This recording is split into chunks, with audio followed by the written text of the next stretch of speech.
जय हिंद दोस्तों।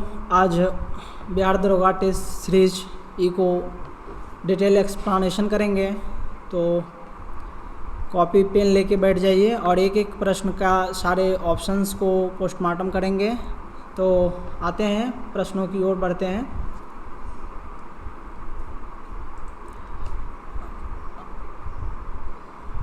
फिर से कीजिए इसको किया था इंडिकेट। हाँ कर दिए, बिहार दरोगा टेस्ट सीरीज ई। फिर से कर हाँ अपना सर तो स्क्रॉल तो कीजिएगा ना आप। चलिए यहीं वो हो जाएगा। आप स्क्रॉल कीजिएगा तो हम इंडिकेट हम कर देंगे, ठीक है। आप खाली यदि स्क्रॉल करना होगा तो ठीक है, कर दीजिए ना, रीस्टार्ट कर दीजिए। वो कंटिन्यू कीजिए ना, यहाँ से वो हो जाएगा। उसको अथी कर आप बोलें क्वेश्चन। निम्न में कौन सा समुद्री मार्ग खुलने से, अच्छा सॉरी, देखिए प्रश्न संख्या 1 में निम्न में कौन सा समुद्री मार्ग खुलने से भारत के निम्न में कौन सा समुद्री मार्ग खुलने से भारत के व्यापार पर ब्रिटिशों का नियंत्रण बढ़ गया। इसका सही आंसर होगा ऑप्शन नंबर ए, सुएज नहर।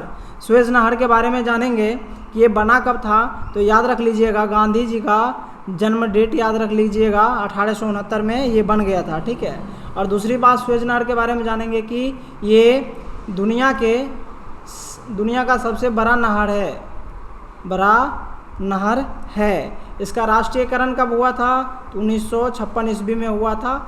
ये इस पे मिस्र देश का अधिकार है, ठीक है। और इसका जो निर्माणकर्ता जो इंजीनियर थे वो थे फर्डिनेंड, ठीक है। और इसकी लंबाई कितनी है टोटल, 162 किलोमीटर, ठीक है। और चौड़ाई 60 मीटर है। और गहराई की बात करेंगे तो 16.5 मीटर गहराई है ये। अब मैप पर थोड़ा सा इसको समझेंगे।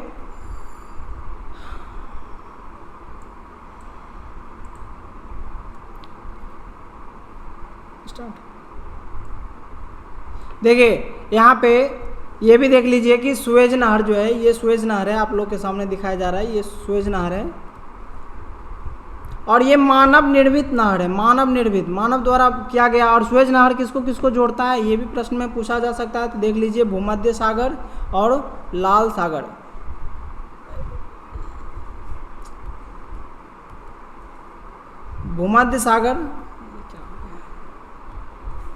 भूमध्य सागर और लाल सागर को जोड़ती है ये सुएज नहर, ठीक है। जिससे कि ब्रिटिश व्यापारियों के साथ जो इंडियन में व्यापारी होते थे, उनका जो दूरी ये सुएज नहर बनने से व्यापार बहुत ही सुगम हो गया है, ठीक है। यह एक मानव निर्मित नहर है और मिस्र देश में है।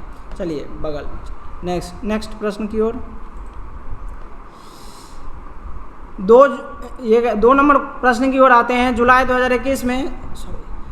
2021 में विश्व की सबसे नवाचारी निवेश संवर्धन एजेंसी के रूप में सम्मानित किया गया। इसका सही आंसर हो जाएगा option number C, invest India के बारे में जान लीजिए। ये राष्ट्रीय निवेश संवर्धन संस्थान है, राष्ट्रीय निवेश संवर्धन संस्थान है। चलिए यहाँ इसकी स्थापना कब होती है, तो 2009 में होती है। ये उद्योग एवं आंतरिक व्यापार संवर्धन विभाग के अधीन आता है। नेक्स्ट प्रश्न की ओर बढ़ते हैं। प्रश्न संख्या 3, जुलाई 2021 में उत्तरी गोलार्ध में सोयूज रॉकेट का उपयोग करके 36 संचार उपग्रह को लॉन्च किया है। इसका सही आंसर 3 नंबर का हो जाएगा वनवेव। ये जान लीजिए कि एक उद्यमी थे जिनका नाम याद रख लीजिए, ग्रेग वायलर के द्वारा 2014 में ये स्थापित किया गया था। ये अर्थ ऑर्बिट सैटेलाइट बनाते हैं ये वनवेव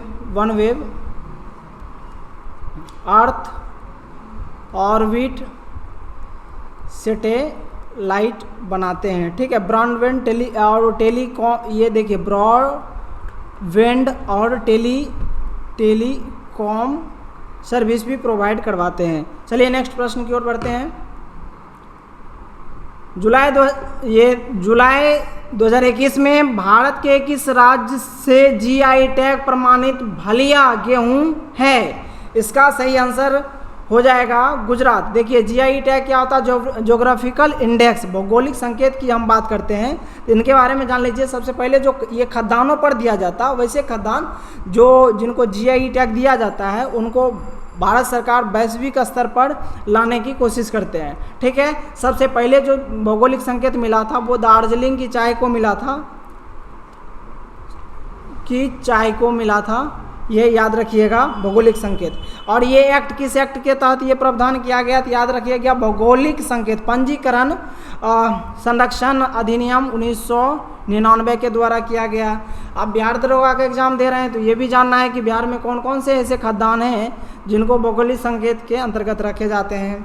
तो बिहार में याद रख लीजिए, मैं टोटल बिहार की बात कर रहा हूँ। बिहार में याद कर लीजिएगा कतरनी चावल, मगही पान, शाही लीची, जर्दालू आम, ठीक, सिलाव खाजा, इन सब खदानों को भौगोलिक संकेत प्रदान है। ये बिहार के खदान हैं। चलिए नेक्स्ट प्रश्नों की ओर प्रस्थान करते हैं। प्रश्न संख्या इसका आंसर बताएं, बिहार हुआ नहीं, उसका गुजरात बता दिए हैं। चलिए नेक्स्ट प्रश्न की ओर। 5 चलिए क्वेश्चन नंबर 5, ईवा रॉबर्ट 2021 में किस देश ने विकसित किया? ईवा रॉबर्ट 2021 किस देश ने विकसित किया? इसका सही आंसर हो जाएगा अमेरिका। ठीक है, इसका सही आंसर हो जाएगा अमेरिका। न्यूयॉर्क शहर के कोलंबिया विश्वविद्यालय में, न्यूयॉर्क शहर के आप लोग जानते होंगे कोलंबिया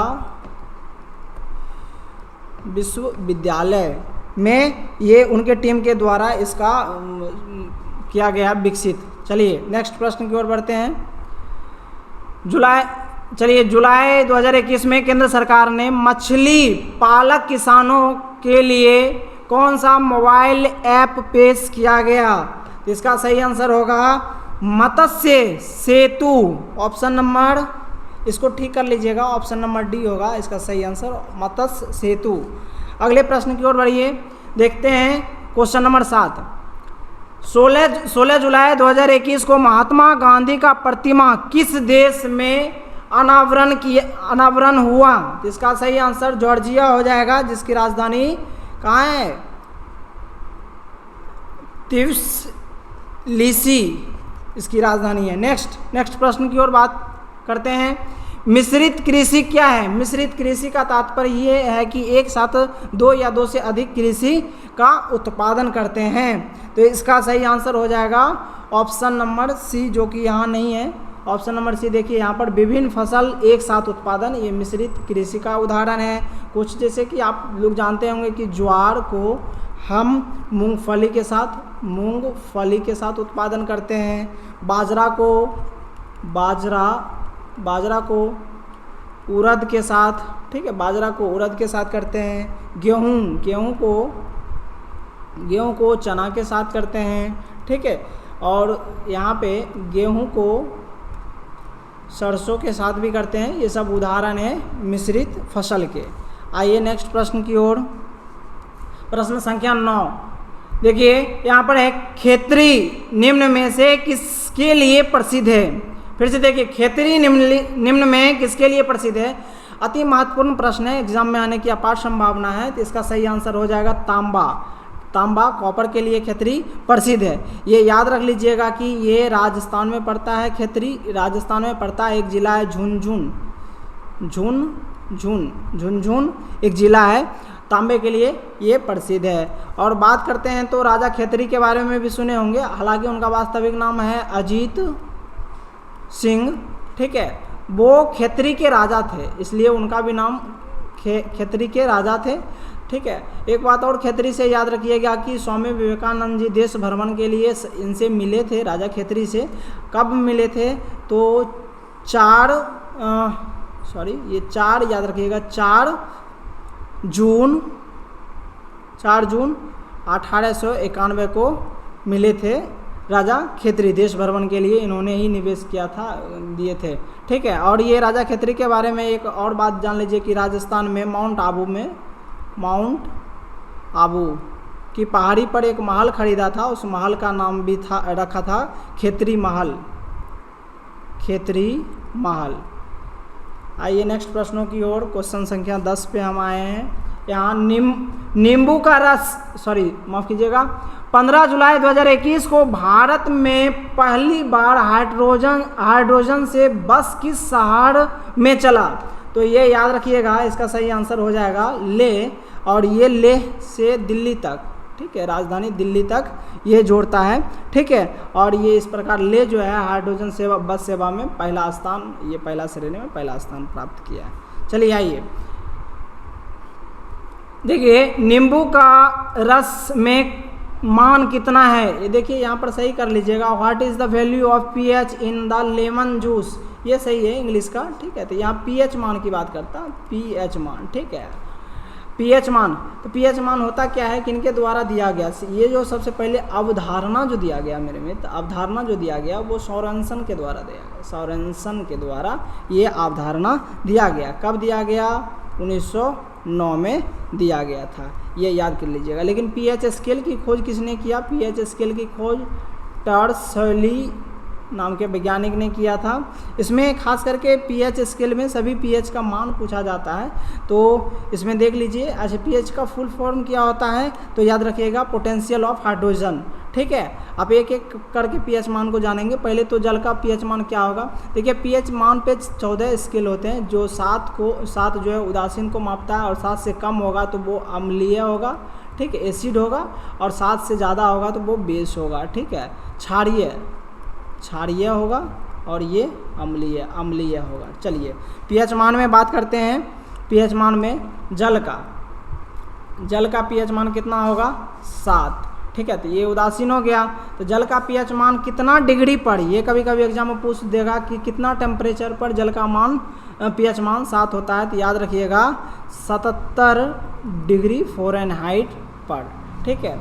आइए दूसरा देखते हैं। खून ब्लड 7.4 पीएच मान है। नींबू की बात करें, नींबू पूछा ही गया, तो इसका ये तो अम्लीय है, 7 से कम याद रखिएगा। नींबू की बात करूं मैं तो 2.4, या कभी आंसर 2 से 3 के बीच में दिया जाता है, ठीक है। आइए सिरका की बात कर लेते हैं। सिरका का पीएच मान 3 होगा, ठीक है। और NaCl नमक, ठीक है, इसका पीएच मान बात करेंगे तो 7 ही हो जाएगा, ठीक है। शराब की बात करेंगे तो शराब का बात करें 2.8 हो जाएगा पीएच मान, ठीक है। मूत्र की बात करें, यूरिन की बात करें मूत्र की, तो 4.8 से लेके 8.4 तक हो सकता है, ये वेरिएट करते रहता है, ठीक है। आइए समुद्री जल, ये भी पूछा जाता है। समुद्री जल का पीएच मान कितना होगा? 8.5, ये क्षारीय होता है।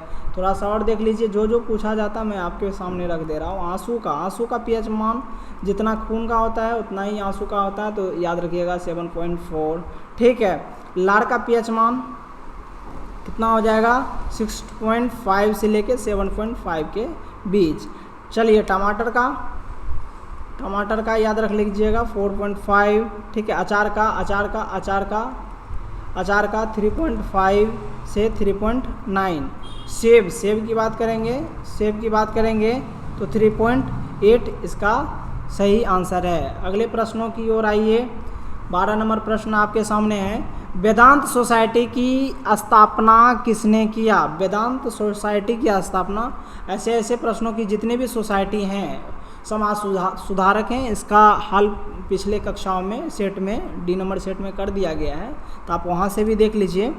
तो इसका सही आंसर हो जाएगा स्वामी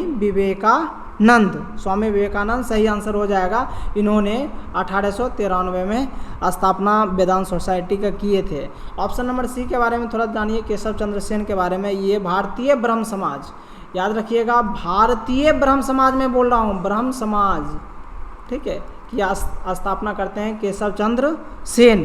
कब करते हैं ये? 1866 ईस्वी में करते हैं। चलिए ये देखिए, श्री धरालू नायडू के बारे में जान लीजिए, वेद समाज की स्थापना करते हैं। चलिए अगले प्रश्न की ओर आते हैं।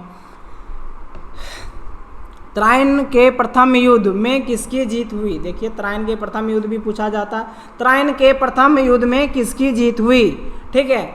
तो इसमें त्राइन के प्रथम युद्ध, द्वितीय युद्ध भी पूछा जाता है। याद रखिएगा, त्राइन का जो युद्ध हुआ था वो हुआ था 1191 में प्रथम युद्ध होता है, जिसमें क्या होता है कि मोहम्मद गौरी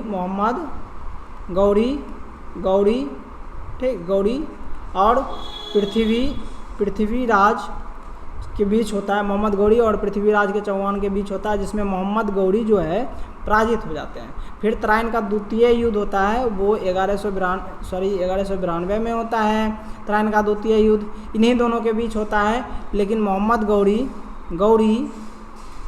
का विजय होता है और पृथ्वीराज हार जाते हैं, ठीक है। एक बात और यहाँ पे जान लीजिए थोड़ा सा, 1194 में एक युद्ध हुआ, ठीक है, चंदेली का युद्ध के बारे में बात कर रहे हैं। तो यहाँ पे मोहम्मद गौरी ने जयचंद को हराया, ठीक है। इसका सही आंसर ये हो जाएगा। चलिए अगले प्रश्न की ओर बढ़ते हैं। क्वेश्चन नंबर हल्दी का गांठ, क्वेश्चन नंबर 14, हल्दी का गांठ पौधे का कौन सा हिस्सा होता है, ठीक है। आपका बहुत सारे मित्र इसमें कंफ्यूज कर जाते हैं कि तना होगा कि जड़ होगा, तो याद कर लीजिएगा, तना, इसका जो है सही आंसर हो जाएगा तना, ठीक है, स्टीम। और तना में जो खास करके एग्जाम में पूछे जाते हैं, तो एक ट्रिक, बहुत ही सरल ट्रिक्स है, थोड़ा सा याद कर लीजिएगा आपने। हद कर दी आपने, ठीक है, याद रखिएगा, हद कर दी आपने मतलब हल्दी किसका? तना का उदाहरण है, ठीक है। अदरक, ठीक है, ये हो गया केसर, इससे हो गया केसर, इससे हो गया केसर। और आलू और प्याज, ये सब तना का उदाहरण है। नेक्स्ट प्रश्न की ओर बढ़ते हैं। प्रश्न संख्या 5, शांति स्वरूप भटनागर पुरस्कार कौन सा संस्था द्वारा दिया जाता है? तो इसका सही आंसर हो जाएगा ऑप्शन नंबर सी, विज्ञान एवं औद्योगिकी अनुसंधान परिषद, इसका सही आंसर। इसकी बात करें तो किस उम्र के लोगों को दिया जाता है? तो 45 वर्ष से कम उम्र के वैज्ञानिकों को दिया जाता है। कितने क्षेत्र में दिया जाता है? तो 7 क्षेत्र में दिया जाता है। कितनी पुरस्कार राशि दी जाती है? तो 5 लाख पुरस्कार दी जाती है पुरस्कार राशि, एक प्रशस्ति पत्र भी प्रदान किए जाते हैं। नेक्स्ट प्रश्न की ओर बढ़ते हैं। प्रश्न संख्या 16, इनमें से कौन सा क्षेत्र में महिलाओं को आरक्षण का प्रावधान नहीं है? तो नहीं है, तो सबसे पहले देखते हैं कि यहाँ पर मेंबर ऑफ पार्लियामेंट में बात करते हैं या संसद में या सांसद के लिए, यहाँ ये हो जाएगा। और इसमें पंचायती राज राज्य विधानसभा, अच्छा ये देखिए विधानसभा में भी आरक्षण का कोई प्रावधान नहीं है, तो इसका सही आंसर हो जाएगा ऑप्शन नंबर डी, बी और सी। याद रख लीजिएगा कि ये महिलाओं की आरक्षण जो दिया गया था 73वां संविधान संशोधन के द्वारा, इनको पंचायत एवं नगर निगम, पंचायत एवं नगर निगम के चुनाव में 1/3 के रेशियो में इनको आरक्षण प्रदान किया गया। चलिए याद रखिएगा, सांसद और विधानसभा में या लोकसभा में प्रावधान नहीं है। चलिए आगे नेक्स्ट बात करते हैं। 17 नंबर प्रश्न, राज्यसभा के सदस्यों का चुनाव निम्न में कौन करता है? राज्यसभा के सदस्यों का चुनाव निम्न में कौन करता है? तो ये जो है इसका सही आंसर हो जाएगा option number C, member of legislative assembly. विधानसभा के सदस्य के द्वारा किया जाता है। इनकी पद्धति क्या होता है? एकल संक्रमणीय मत पद्धति के द्वारा किया जाता है। चलिए, इसमें ये भी बताया गया कि राज्यसभा के चुनाव के लिए न्यूनतम आयु कितना वर्ष होना चाहिए? 30 वर्ष होना चाहिए। आर्टिकल 102 के तहत वो दिवालिया या आयोग व्यक्ति नहीं होना चाहिए। ठीक है, और बात करेंगे कि कैसे राज्यसभा का सीट का वितरण होता है या निर्धारण किया जाता है, चुनाव कैसे होता है। तो मोटे तौर पर याद रख लीजिए, किसी स्टेट का यदि विधानसभा सीट की संख्या कितनी है? 200, और राज्यसभा सीट की संख्या कितनी है? मान के चलिए 9, तो क्या होगा, उसमें एक सीट को एक ऐड करके भाग देंगे तो कितना आया? 20 आया, और 20 + 1 कर दीजिए, जिनको 21 मत प्राप्त होगा। 21 मत आवश्यक है विजेता बनने के लिए। चलिए नेक्स्ट प्रश्न को और प्रस्थान करते हैं। Question number 18। क्वेश्चन नंबर 18 में क्वेश्चन नंबर 18, मानव हृदय का कौन सा कक्ष शरीर के विभिन्न अंगों को रक्त आपूर्ति करता है? चलिए हम इसको फिगर के माध्यम से समझते हैं।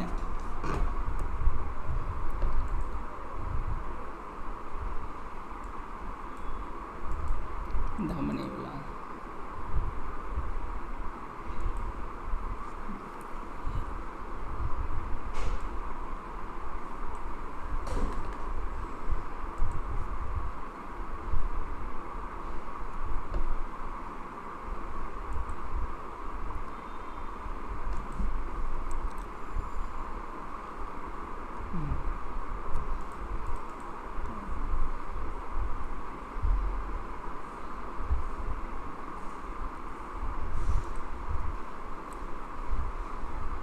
ठीक है।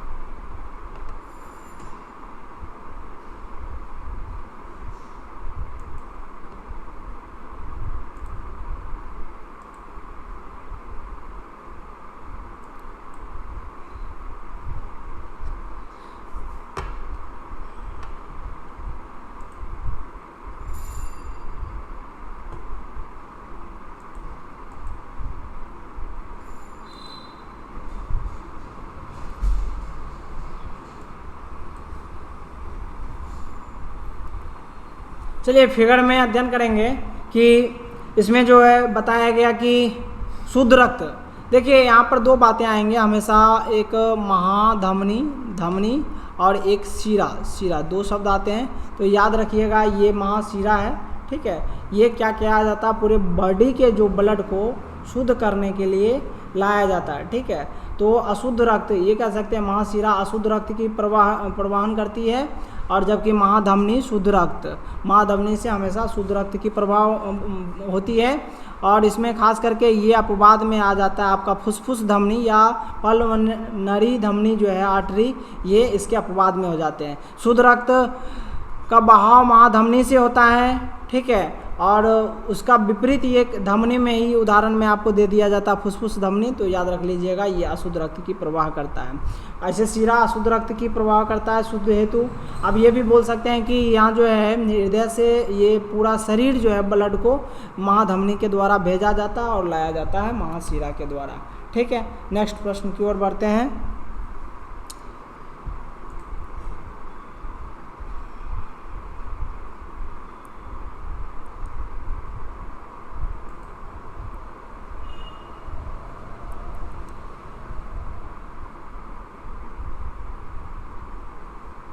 पीछे आया हुआ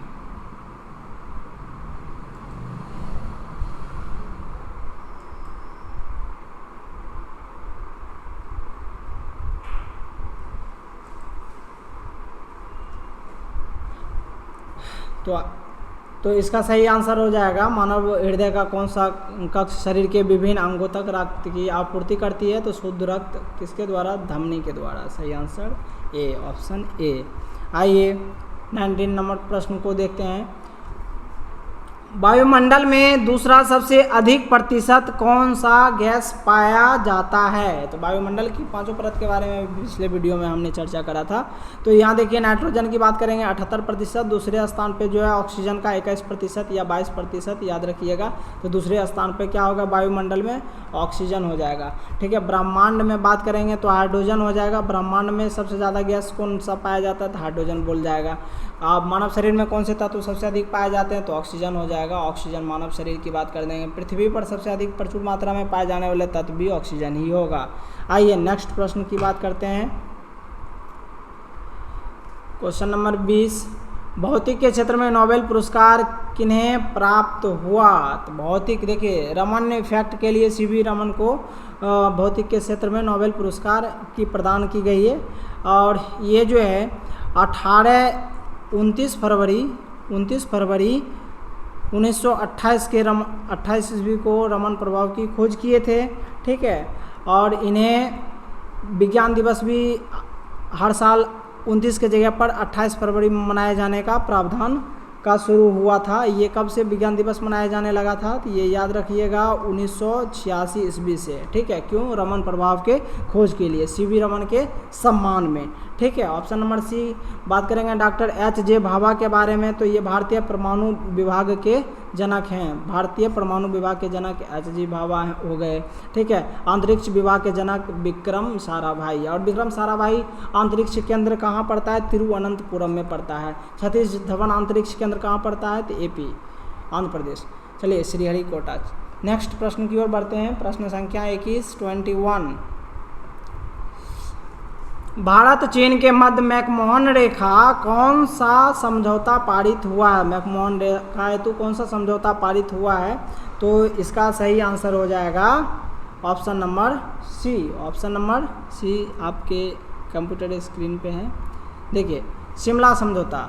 ठीक है, शिमला समझौता सही आंसर है। इसको याद रखिएगा 1914 ईस्वी में शिमला समझौता के दौरान ये तय किया गया था। और उस समय विदेश सचिव जो थे वो थे हेनरी मैकमोहन। चलिए उन्हीं के नाम पे मैकमोहन रेखा रख दिया गया। 22 नंबर जुलाई 2021 में भारत के राष्ट्रपति ने सार्वजनिक उद्यम विकास को भारी उद्योग एवं सार्वजनिक उद्यम मंत्रालय से डैश में हस्तांतरित करने की मंजूरी दी है। तो इसका सही आंसर हो जाएगा वित्त मंत्रालय। इसमें ज़्यादा कुछ नहीं है। चलिए नेक्स्ट प्रश्न की ओर प्रस्थान करते हैं।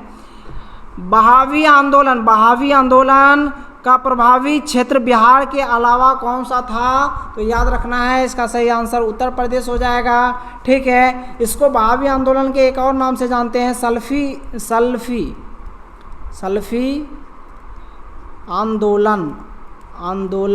आंदोलन। इसका एक आंसर हो जाएगा। ये भी इसको कुछ लोग चरमपंथी भी मानते थे। चरमपंथी इस्लाम प्रचार की चरमपंथी भी मानते थे। ठीक है, इसके प्रवर्तक कौन है? इसका नेतृत्व किए थे इमाम मोहम्मद बिन वहाब। उन्हीं के नाम पर है वहाब। ठीक है, इमाम मोहम्मद बिन वहाब इस्लाम की चरमपंथी सीमा को बढ़ावा देने के लिए बहावी आंदोलन का प्रभावी क्षेत्र बिहार और ये उत्तर प्रदेश में प्रसार किया गया था। ठीक है, आइए नेक्स्ट प्रश्न की ओर बढ़ते हैं। हाइड्रोजन की मात्रा घटने से तारों का रंग कौन सा प्रतीत होगा? देखिए यदि ये मोमबत्ती है, मोमबत्ती की सीमा को भी आप अध्ययन करके देखेंगे तो मोमबत्ती का जो सीमा है ये, उसमें मूलतः 3 कलर पाए जाते हैं। एक कलर जो होगा वो होगा ब्लू और एक होगा रेड और ज़्यादा तप्त हो जाता है तो एक श्वेत भी रंग में परिवर्तित हो जाते हैं। तो इसमें प्रश्न कह रहा है कि हाइड्रोजन की मात्रा घटने से तारों का रंग कैसा प्रतीत होता है? तो इसका सही आंसर हो जाएगा ए, जब तारों में हाइड्रोजन का प्रतिशत घट जाएगा।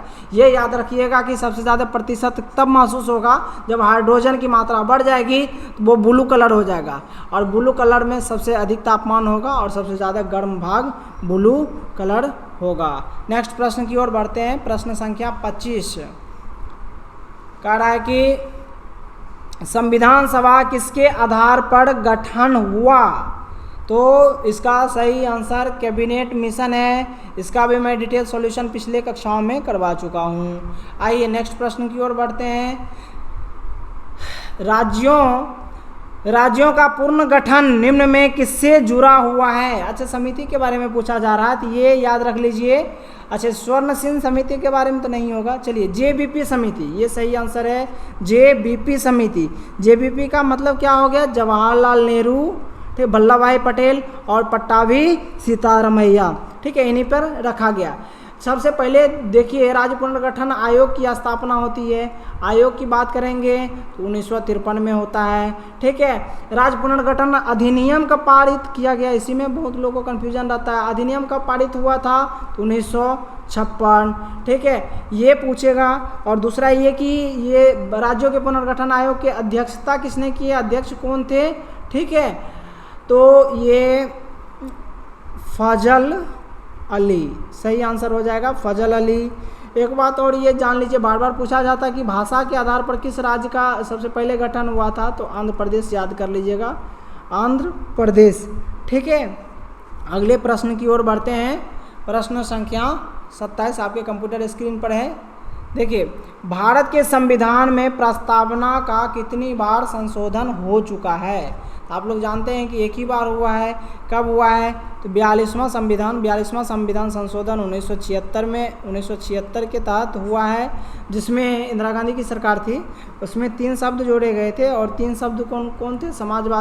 समाजवादी, ठीक है, और समाज की अखंडता, और एक शब्द और जोड़ा गया था। बताइए क्या शब्द था? धर्मनिरपेक्ष या पंथ निरपेक्ष? तो याद रख लीजिएगा, यहाँ पर पंथ निरपेक्ष शब्द को जोड़ा गया था। चलिए बात करते हैं नेक्स्ट। चलिए नेक्स्ट प्रश्नों की ओर चलते हैं। ऐसे आप इसका कुछ ऑप्शन भी देख सकते हैं, इसका ऑप्शन भी देख सकते हैं। स्वर्ण सिंह समिति जो था, स्वर्ण सिंह समिति, ये इसकी चर्चा कर दूं स्वर्ण सिंह समिति के बारे में। तो मौलिक कर्तव्य जो जुड़ा था स्वर्ण सिंह समिति के सिफारिश पर, अभी मौलिक कर्तव्यों की संख्या 11 है, शुरुआत में 10 था, ठीक है। ये भी 42वां संविधान संशोधन के द्वारा जोड़ा गया। चलिए नेक्स्ट प्रश्न की ओर बात करते हैं। सरकारिया आयोग जानते हैं, राज्य एवं केंद्र सरकार के बीच की सामंजस्य को बैठाने के लिए। चलिए नेक्स्ट प्रश्न की ओर। ये क्या होता है?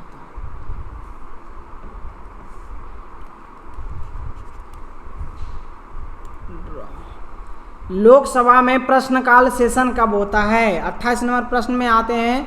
तो इसका सही आंसर हो जाएगा 11 बजे से 12 बजे तक, ठीक है। अच्छा, 12 पक्का जो 12 बज जाता है तो उस समय आप देखते होंगे कि घड़ी के सुई में ऐसे कुछ आ जाता है, ठीक है, 12 दिन बज जाता है तो, ठीक है। इसका मतलब क्या होता है? सभी शून्य बजा, ठीक है, शून्य, 0 आवर भी बोलते हैं इसको, ठीक है। कहने का मतलब ये भी पूछा जाता है कि शून्य काल कब प्रारंभ होता है? तो शून्य काल कब प्रारंभ होता है? तो ये याद रखिएगा 12 बजे से प्रारंभ होता है।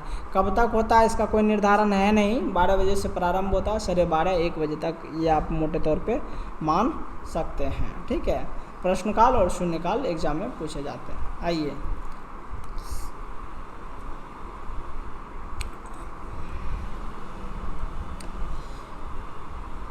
चंद्रशेखर सीमा संबंधित है। चंद्रशेखर सीमा संबंधित है। आप चंद्रशेखर सीमा किस चीज़ से संबंधित है?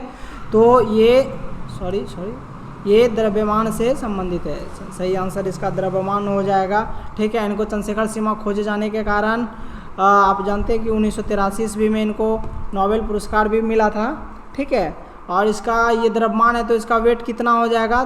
तो याद रखिएगा, ये तारों के बारे में बताता है, खास करके उस तारों को न्यूट्रॉन तारे भी बोल सकते हैं, न्यूट्रॉन तारा, ठीक है, या ब्लैक होल भी बोल सकते हैं, ठीक है ना। तारे का अधिक द्रव्यमान होना, ठीक है। इस कितना द्रव्यमान है? 2.765 × 10⁻30 kg ये द्रव्यमान है। आइए नेक्स्ट प्रश्न की ओर।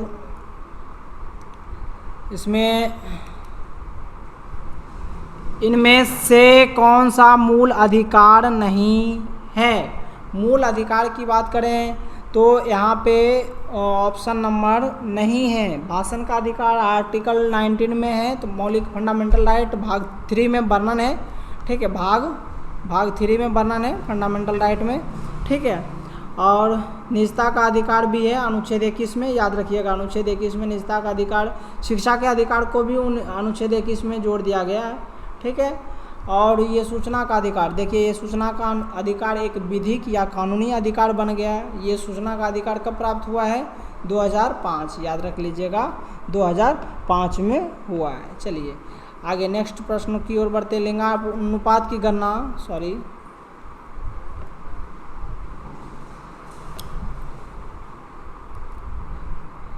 लिंगानुपात गणना किस आधार पर किया जाता है? देखिए शिशु मृत्यु दर बात करें चाहे लिंगानुपात की बात करें, ठीक है, तो इसका सही, या जनसंख्या घनत्व की बात करें तो ये 1000 तो हमेशा याद ही रखिएगा। ठीक है, लेकिन अब यहाँ पर पुरुषों के तुलना में महिलाओं का अध्ययन किया जाता है। हमेशा पुरुषों के तुलना में महिलाओं का अध्ययन किया जाता है। तो ये कह सकते हैं कि प्रति 1000 पुरुषों पर महिलाओं की संख्या, ये लिंगानुपात को प्रदर्शित करने का एक तरीका है। चलिए, राष्ट्रीय कृषि विपणन संस्थान या where is the national agriculture marketing located? ठीक है, इसका सही आंसर हो जाएगा जयपुर। जयपुर सही आंसर हो जाएगा। आते हैं अगले प्रश्नों की ओर। अगले प्रश्न 33 नंबर। अच्छा, मुक्त व्यापार के बारे में, मुक्त व्यापार का अभिप्राय क्या है? मुक्त व्यापार का अभिप्राय क्या है? तो यह हो जाएगा एक दूसरे देश का माल मुक्त संचालन, एक दूसरे के देश, इसमें भी ये सही हो सकता था, लेकिन एक दूसरे देश के बारे में जो इसमें बताया गया, सही आंसर क्या हो जाएगा? एक दूसरे देश का माल मुक्त संचालन जो होता है वो क्या होता है? मुक्त व्यापार का अभिप्राय है। चलिए नेक्स्ट प्रश्न की ओर बढ़ते हैं। Question number 34। भूमध्य रेखा कौन सा देश से नहीं गुजरता है? इसको जो है मैप के माध्यम से अध्ययन करेंगे।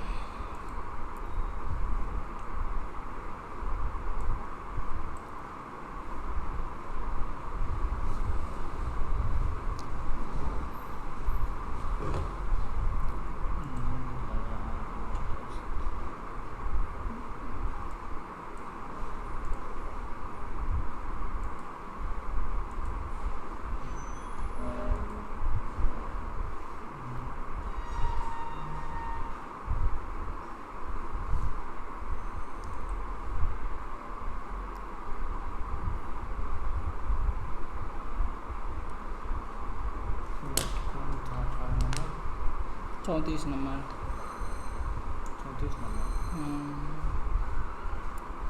वही तो है, भूमध्य रेखा है 1 नंबर पर।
लगातार फिगर है 3 रो में।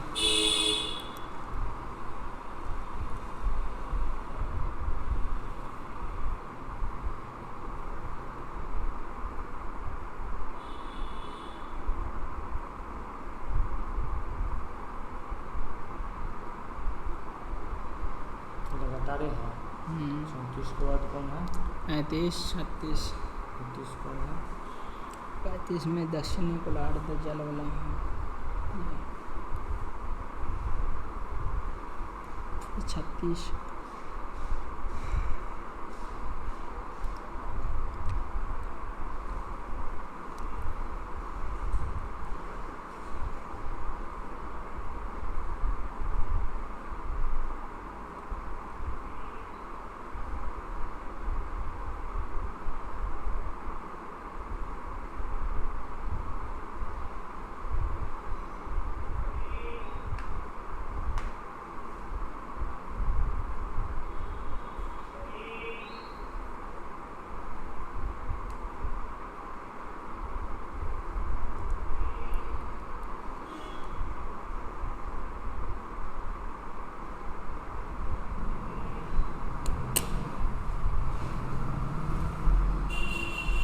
ये है लास्ट वाला। कितना? नहीं, ये नहीं है।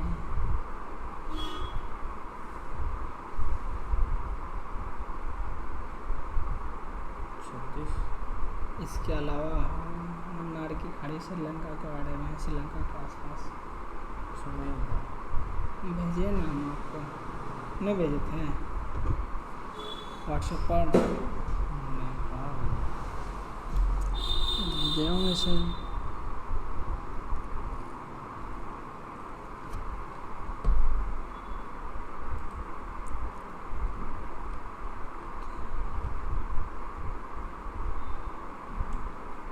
ये वाला नहीं, वो तो सर दूसरा है।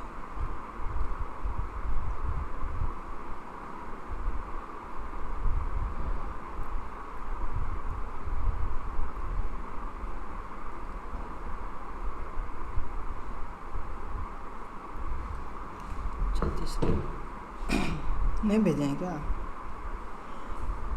36 नंबर। हम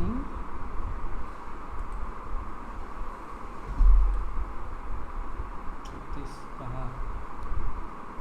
34, 35, 55।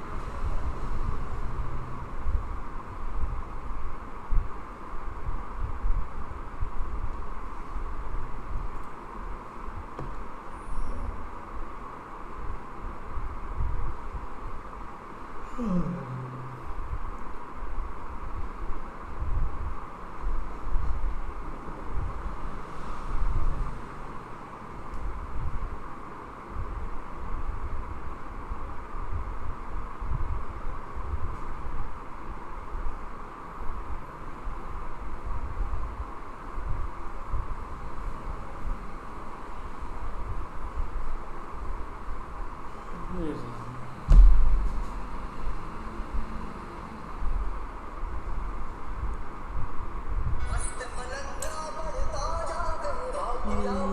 लॉग ऑन कर दो। अपने आप पढ़ता है। फोन आ गया होगा किसी का।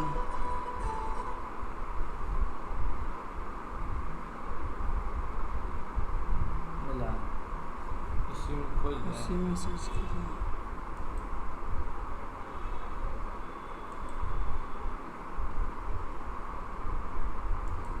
किसका खोलना है बोलिए?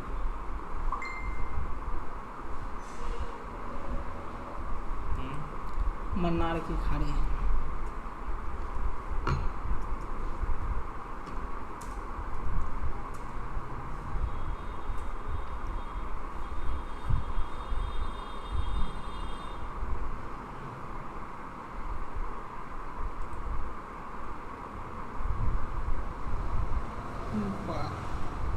कत्ते ना नहीं फोन आ गया। देखिए तो कौन है नहीं जाना। मन्नार की खाड़ी ये ले लिया। भारत और श्रीलंका के बीच मन्नार की खाड़ी है। हाँ, ये मन्नार द्वीप है। मन्नार की खाड़ी, राम सेतु। ये लिया क्या? हाँ, क्वेश्चन नंबर ये मन्नार की खाड़ी, बंगाल की खाड़ी। ठीक है। ठीक है ना? राम रमेश पाक राम। खाड़ी है। ठीक है, ये ले लें। ले लीजिए। लेकिन भारत का रहता तो अच्छा रहता ना। भारत का फिगर ही नहीं दिख रहा है इसमें। अच्छा, भारत के साथ में ना।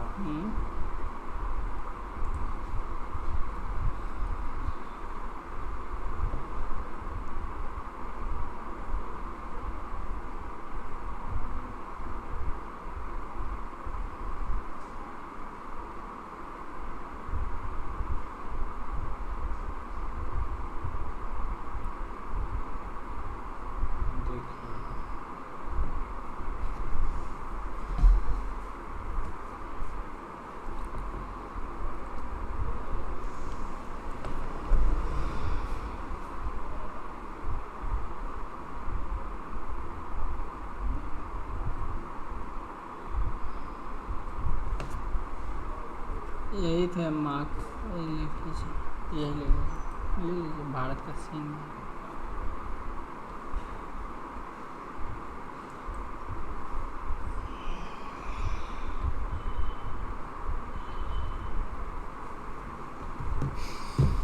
पहले 34 लीजिए सर। ये क्या वीडियो आ गया क्या? ध्यान नहीं दिए।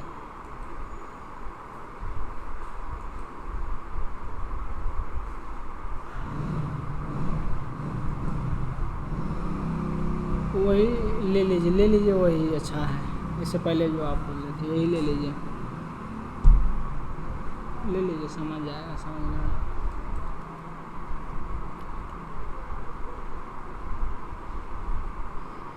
पहले वाला हिंदी में था, यहाँ भारत दिख रहा है। वो नहीं लेना, वही ले लीजिए ना सर, सुना है ये वाला। हाँ ले लीजिए।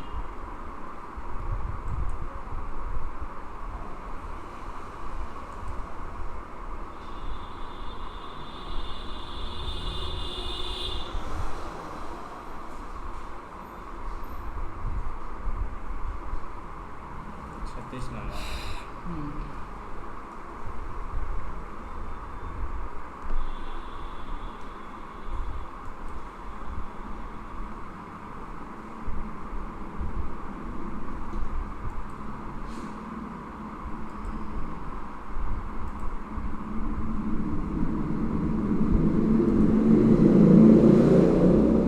फिगर लें। क्वेश्चन नंबर 34 में फिगर लेना है। पढ़ दिए थे कि नहीं पढ़े थे? क्वेश्चन पढ़ देते हैं, पढ़ कहीं नहीं पढ़े होंगे तो। कितना नंबर? 34। क्वेश्चन ले लीजिए पहले।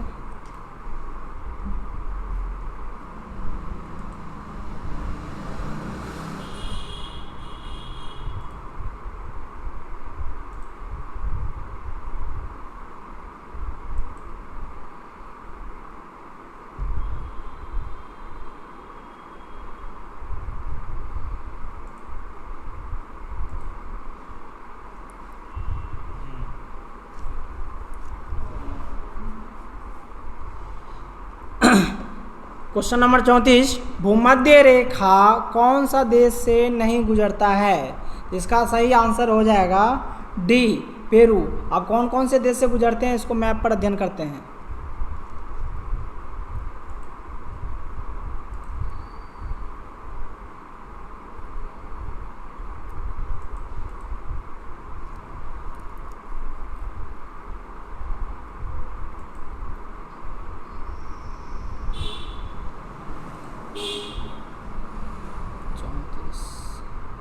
ये नहीं है, ये थोड़ी ना है। अच्छा हाँ ठीक ओके, यही है।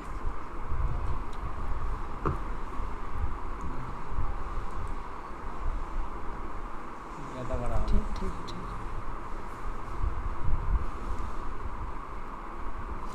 चलिए देखते हैं कि भूमध्य रेखा इक्वेटर या विषुवत रेखा से या 0 डिग्री अक्षांश रेखा में ये के ऊपर कौन कौन से देश अवस्थित हैं, तो उसके बारे में जानेंगे।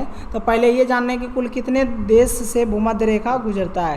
तो 13 ऐसे देश हैं और 13 देश के बारे में हम जानेंगे। यहाँ सबसे पहले इक्वाडोर के बारे में जान लीजिए। इक्वाडोर हो गया, ये कोलंबिया हो गया, 2 हो गया, ठीक है, ब्राज़ील हो गया, ठीक है। दक्षिण अमेरिका महाद्वीप में हम लोग चल रहे हैं, ठीक है। अब इधर आ जाइए आप, ठीक है। साओ टोम प्रिंसिप, गैवेन, कांगो गणराज्य और कांगो लोकतांत्रिक गणराज्य, ठीक है। युगांडा, केनिया, सोमालिया सब यहीं पर है, ठीक है। सोमालिया ये हो गया। इधर आ जाइए, एशिया में आ जाइए, मालदीव, इंडोनेशिया और जो है किरिबाती, ये इतने देश जो है भूमध्य रेखा से गुजरते हैं। ये देखिए भूमध्य रेखा यहाँ इंडिकेट नहीं कर पा रहा हूँ, ये भूमध्य रेखा है। इस पर जो भी देश अवस्थित हैं उन देशों के बारे में नाम याद कर लीजिए। 13 देश हैं, ठीक है। मैं फिर से एक बार बोल दे रहा हूँ, देखिए Ecuador, Colombia, Brazil, Sao Tome, Principe, Gabon, Congo गणराज्य, कांगो लोकतांत्रिक गणराज्य, Uganda, Kenya, Somalia, Maldives, Indonesia, Kiribati. चलिए नेक्स्ट प्रश्नों की ओर बढ़ते हैं।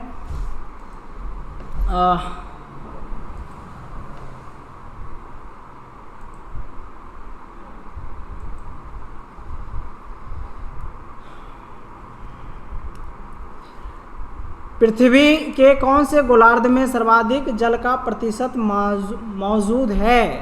तो इसका सही आंसर आ जाएगा, क्योंकि जब लैंड की बात करेंगे तो उत्तरी गोलार्ध स्थलीय है, स्थल जो है उत्तरी गोलार्ध, और जल जो है दक्षिणी गोलार्ध। सही आंसर हो जाएगा ऑप्शन नंबर बी।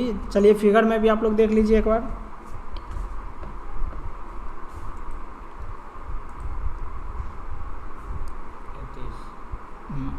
35।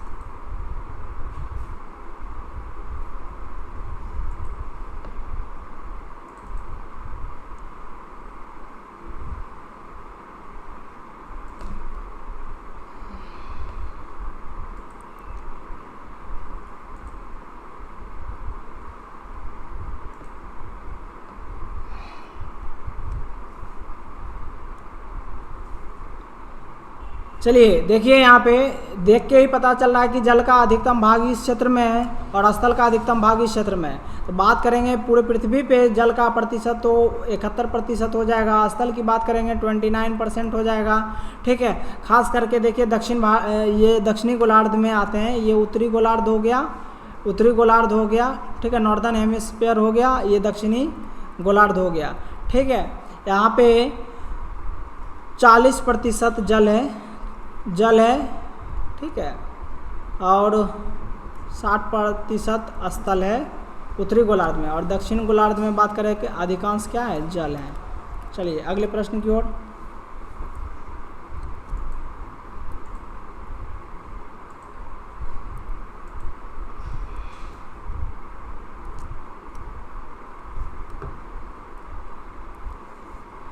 क्वेश्चन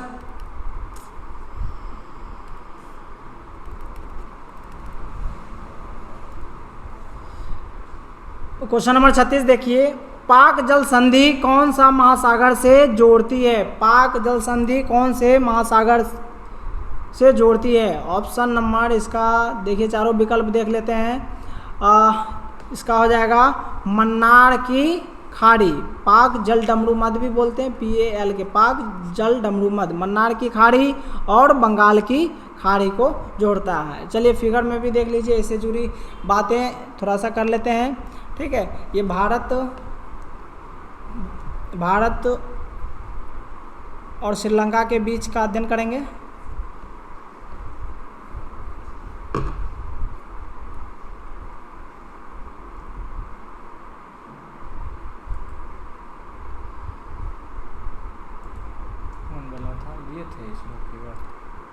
ये था ना फिगर, तो ये है, लेकिन ये वाला, हाँ फिगर डाउनलोड नहीं किए थे क्या? ये वाला, हाँ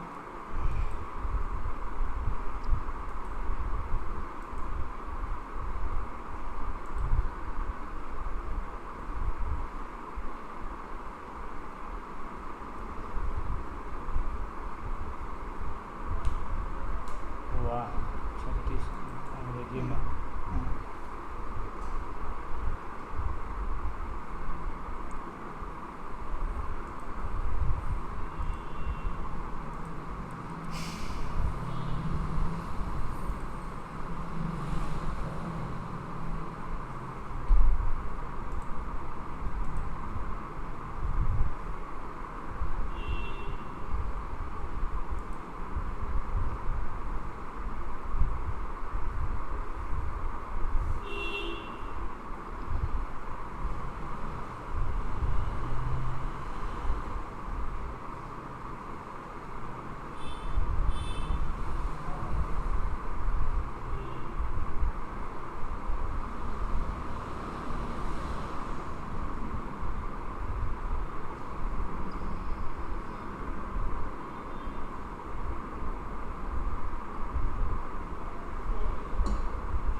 तो देखिए ये मन्नार की खाड़ी के बारे में बताया गया था, तो इसका सही आंसर मन्नार की खाड़ी और बंगाल की खाड़ी हो जाएगा। इसके बारे में थोड़ा जान लीजिए। रामेश्वरम देख लीजिए, तमिलनाडु में पड़ता है, ठीक है। रामेश्वरम द्वीप पर है जहाँ पे एक धनुष कोंडी जो है, और राम सेतु, ये देखिए ये राम सेतु का प्रतिरूप आप लोग देख लीजिए, ठीक है। फिर श्रीलंका से ये जोड़ता है, ठीक है।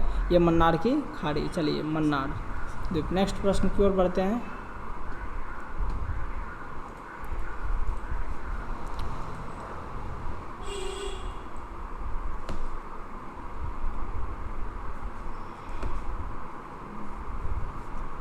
सुप्रीम कोर्ट की ई कमेटी ने हाल ही में कितने भाषाओं में ई कोर्ट सर्विसेज मोबाइल ऐप के लिए मैनुअल जारी किया है? तो इसका सही आंसर हो जाएगा 14 भाषाओं में, ठीक है। सुप्रीम कोर्ट ई कमेटी ने 14 भाषाओं में ई कोर्ट सर्विसेज मोबाइल ऐप का क्या किया गया, शुरुआत किया गया, जिसमें 14 भाषा कौन कौन से याद रख लीजिएगा थोड़ा सा। एक हिंदी है, हिंदी, अंग्रेजी, ठीक है, हिंदी अंग्रेजी मैं बोल दे रहा हूँ, असमी, बंगाली, गुजराती, कन्नड़, खासी, मलयाली, मराठी, नेपाली, उड़िया, पंजाबी, तमिल और तेलुगु, ये 14 भाषा हैं। आइए 38 नंबर क्वेश्चन में आते हैं। जूट उद्योग के लिए कौन सा प्रसिद्ध स्थान है? इसका सही आंसर हो जाएगा ऑप्शन नंबर ए, रेसरा सही आंसर हो जाएगा। और भारत में पहला कारखाना कोलकाता के रेसरा में खोला गया था। कोलकाता के रेसरा में खोला गया था। कब? 1859 ईस्वी में, चलिए स्थापित हुआ था। आगे बात करते हैं। निम्न में कौन भारत के राष्ट्रपति पद के लिए शपथ लेने से पूर्व किसी राज्य के राज्यपाल नहीं थे? तो देख लीजिए यहाँ पे राज्यपाल नहीं थे। इसका सही आंसर हो जाएगा ज्ञानी होगा, ज्ञानी, अच्छा ज्ञानी जेल सिंह, ज्ञानी जेल सिंह, ये सही आंसर हो जाएगा, ज्ञानी जेल सिंह। याद कर लीजिएगा, ज्ञानी जेल सिंह ये 7वें राष्ट्रपति थे, ठीक है। और इनके बारे में जब भी बात करेंगे तो पॉकेट वीटो का प्रयोग सबसे पहले इन्होंने किया था। सबसे पहले नहीं बात करूं, अभी तक मात्र एक ही ऐसे राष्ट्रपति हैं जो पॉकेट वीटो का प्रयोग किए थे। पॉकेट वीटो होता क्या है, जिसमें कि कोई भी विधेयक जब राष्ट्रपति के पास जाता है तो वो स्वतंत्र होते हैं उसको स्वीकार करने के लिए, या वो सदन के पास पुनर्विचार के लिए भेज सकते हैं, ठीक है। या जवाब देने के लिए बाध्य भी नहीं है तो अपने पॉकेट में रख लेते हैं उसको, ठीक है। उसका कोई रिप्लाई ही नहीं देते हैं तो उसको ही पॉकेट वीटो कहते हैं, वीटो। और ये जो है किस चीज़ के लिए लाया गया था? तो भारतीय डाकघर अधिनियम के तहत लाया गया था, और ये 1984 में लाया गया था, ठीक है। और ये सिख थे, ज्ञानी जेल सिंह सिख संप्रदाय से थे और पंजाब के सीएम भी रहे हैं, ठीक है। आगे नेक्स्ट प्रश्न की ओर बढ़ते हैं। राज्यपाल द्वारा जारी किए गए अध्यादेश पर कौन सी कार्रवाई आवश्यक होती है? ठीक है, राज्यपाल, तो राज्यपाल का संबंध सीधा बोलेंगे तो मुख्य न्यायाधीश, विधानसभा की स्वीकृति हो जाएगी इसका सही आंसर। अध्यादेश की बात करेंगे तो दो बातें हैं, एक राज्यपाल और एक राष्ट्रपति दोनों की अध्यादेश की बात कर लीजिए।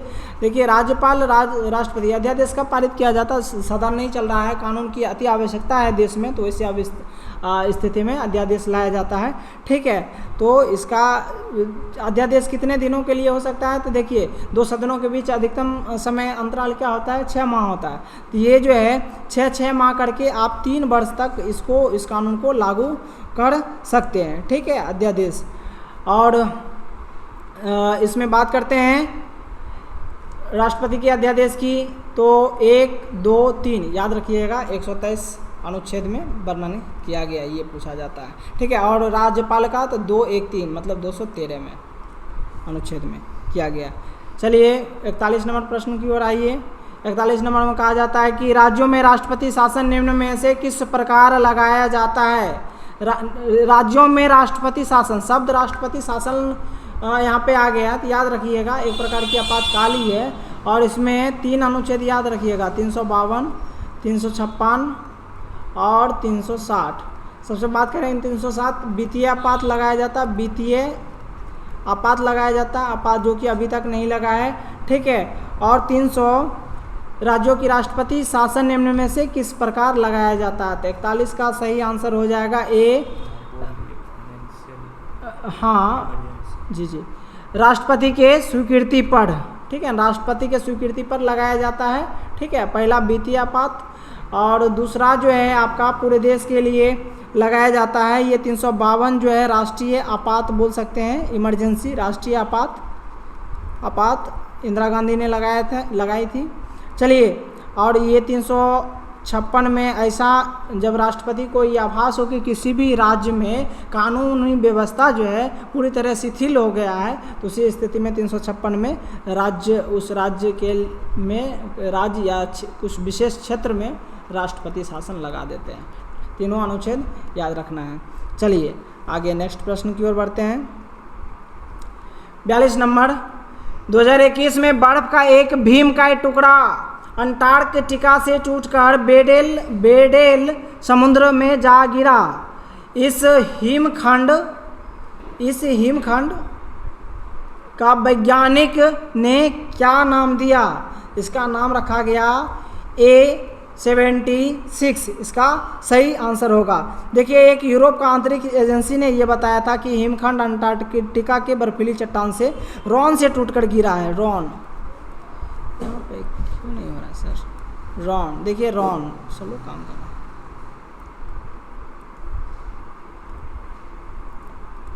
रॉन से टूटकर गिरा है, ठीक है। इस समय दुनिया में तैर रहे सभी हिमखंड में सबसे बड़ा हिमखंड इसको माना जा रहा है, अभी तक के सबसे बड़ा हिमखंड माना जा रहा है। वैज्ञानिकों ने इसका नाम रखा है A76।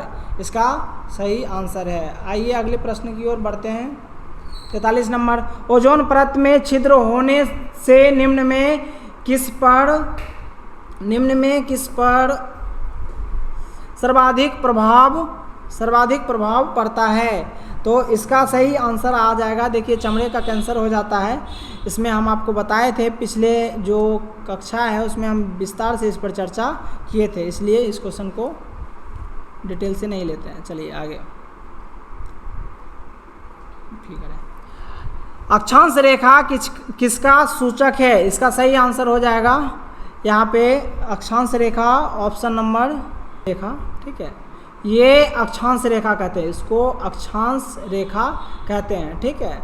और ये जो रेखा इस प्रकार से आ रहे हैं, ये रेखा, ये तो ये हो गया देशांतर रेखा, ठीक है। और देशांतर रेखा समय को प्रदर्शित करने के काम आते हैं, इसलिए प्राइम मेरिडियन के बात करते हैं तो ये ग्रीनविच, लंदन के जो एक शहर है ग्रीनविच, उनको क्या किया गया, एक मानक समय माना गया और वहीं से समय जोन शुरू होता है, ठीक है, प्राइम मेरिडियन से, ठीक है।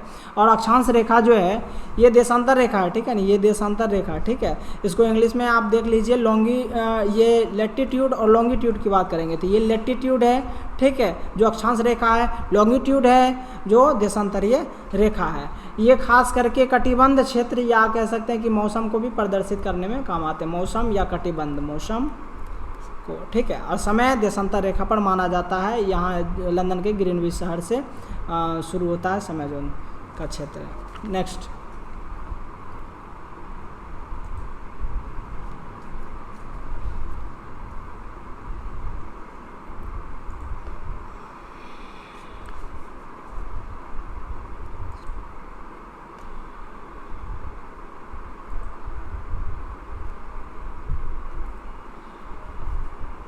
कोली नाच कौन से राज्य से जुड़े हैं? इसका सही आंसर हो जाएगा महाराष्ट्र। चलिए नेक्स्ट प्रश्न की ओर बढ़ते हैं। 46,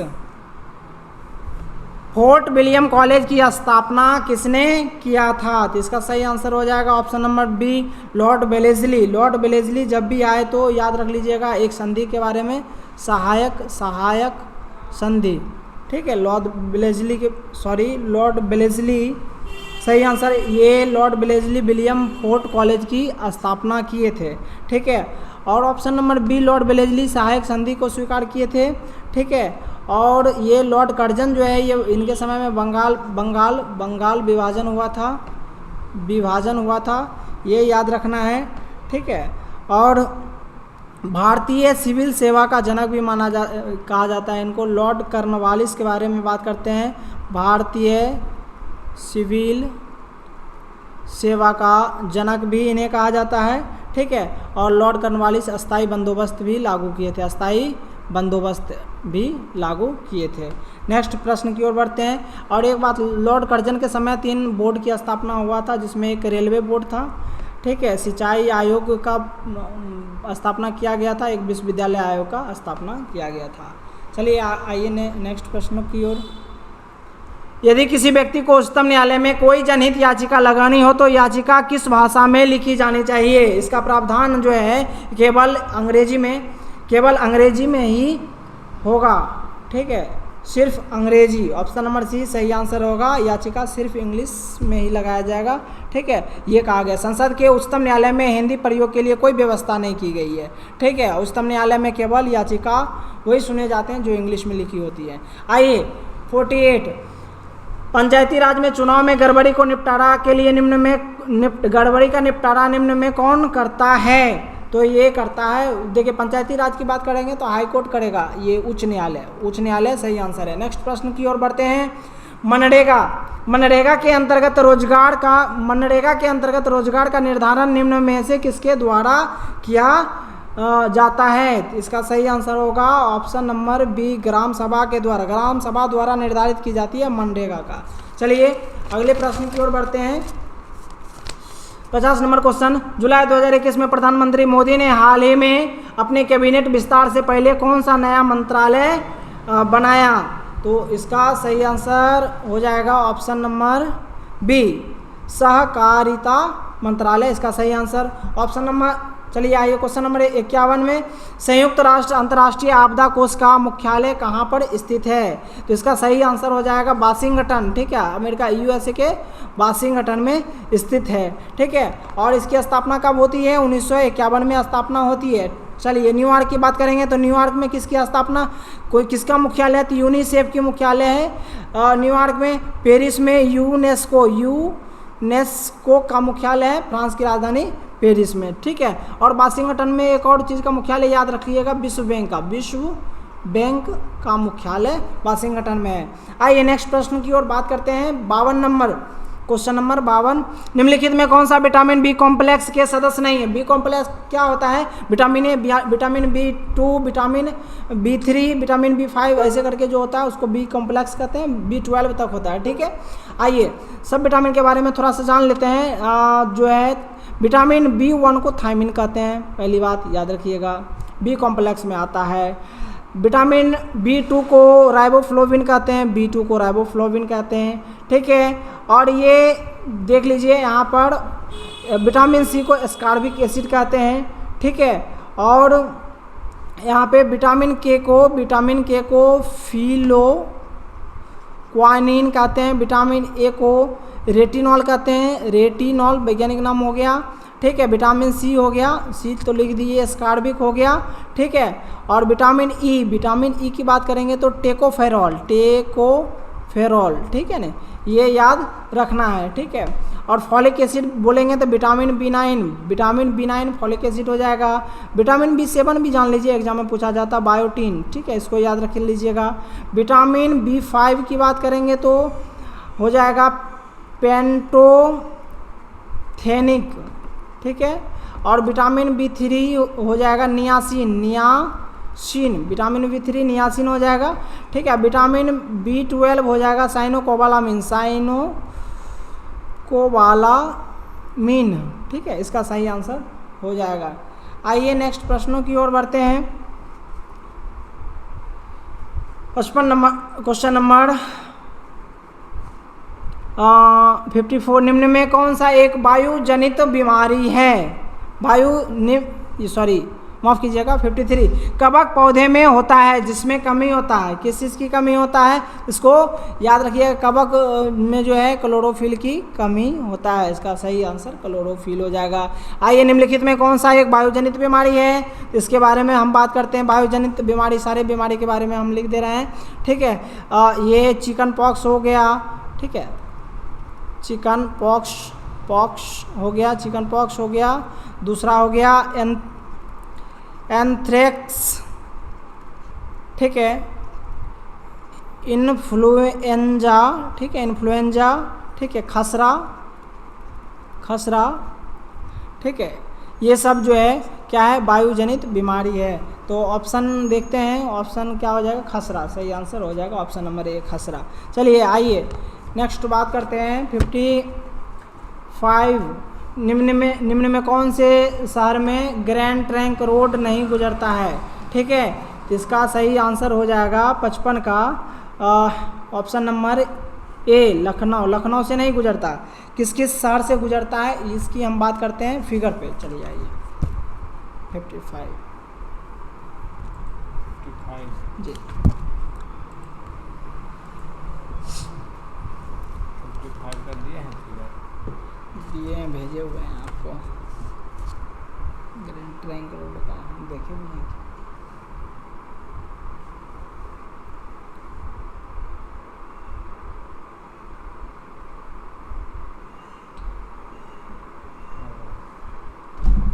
इसमें नहीं लिखना है इसमें।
स्क्रॉल कीजिए बस।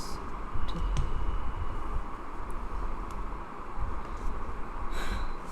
चलिए हम जीटी रोड के बारे में, सॉरी जीटी रोड के बारे में पढ़ेंगे, ग्रैंड ट्रंक रोड के बारे में। बस ठीक। ये देखिए ग्रैंड ट्रंक रोड कितने देश से गुजरता है। तो ये देखिए, एक बांग्लादेश हो गया, भारत हो गया, पाकिस्तान हो गया और अफगानिस्तान। ठीक है, बांग्लादेश हो गया, भारत हो गया और पाकिस्तान हो गया। ठीक है, और अफगानिस्तान हो गया। 4 देश से गुजरता है। दक्षिण एशिया की सबसे बड़ी रोड है ग्रैंड ट्रंक रोड। और इसकी जो मरम्मत करवाए थे वो शेरशाह सूरी करवाए थे। ठीक है, ये भी याद रखना है, इंडिया से लेके पाकिस्तान तक। ठीक है, शेरशाह सूरी ने मरम्मत करवाए थे। चलिए इसकी बात करेंगे तो इसकी शुरुआत जो होती है बांग्लादेश के चटगांव से होता है।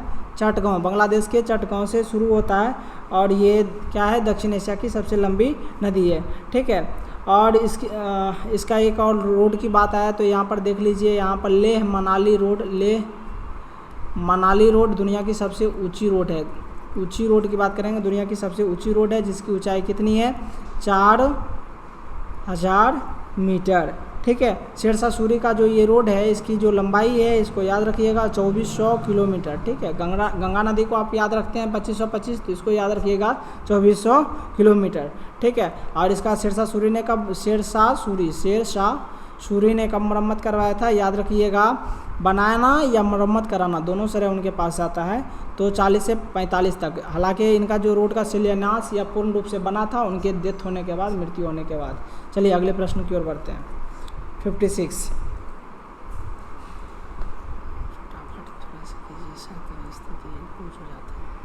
56 सम्राट अशोक के दरबार में आने वाले राजदूत इनमें से कौन थे? तो सही आंसर हो जाएगा option number D, option number D सही आंसर हो जाएगा, क्योंकि चंद्रगुप्त मौर्य के दरबार में जो है राजदूत के रूप में आए थे। हालांकि सिकंदर के साथ आए थे सेल्यूकस निकेटर, और सेल्यूकस निकेटर की जो है पुत्री की विवाह हो जाती है किसके साथ, अशोक के साथ, ठीक है। और उसी के देखरेख में क्या होता है, मेगास्थनीज को भेजा जाता है दरबारी के रूप में, मेगास्थनीज को भेजा जाता है, ठीक है। अब याद रखिएगा मेगास्थनीज इसका सही आंसर हो जाएगा, इसमें ऑप्शन में नहीं है तो ऑप्शन क्या हो जाएगा, डी सही हो जाएगा, ठीक है। चलिए एक मिनट सेल्यूकस निकेटर का सेल्यूकस की पुत्री का शादी चंद्रगुप्त सेल्यूकस की पुत्री की शादी हुआ था चंद्रगुप्त से, हम अशोक बोल दिए, ये तो गड़बड़ हो गया ना, ये कट सकता है ना पॉइंट। हाँ कर दो, फिर से बोले, बोलिए, भटक गए थे। इसको ये कर दीजिए, erase कर दीजिए। अच्छा ये मेगास्थनीज जो बिंदुसार के दरबार में है, ठीक है। भटक गया ऑप्शन ही नहीं।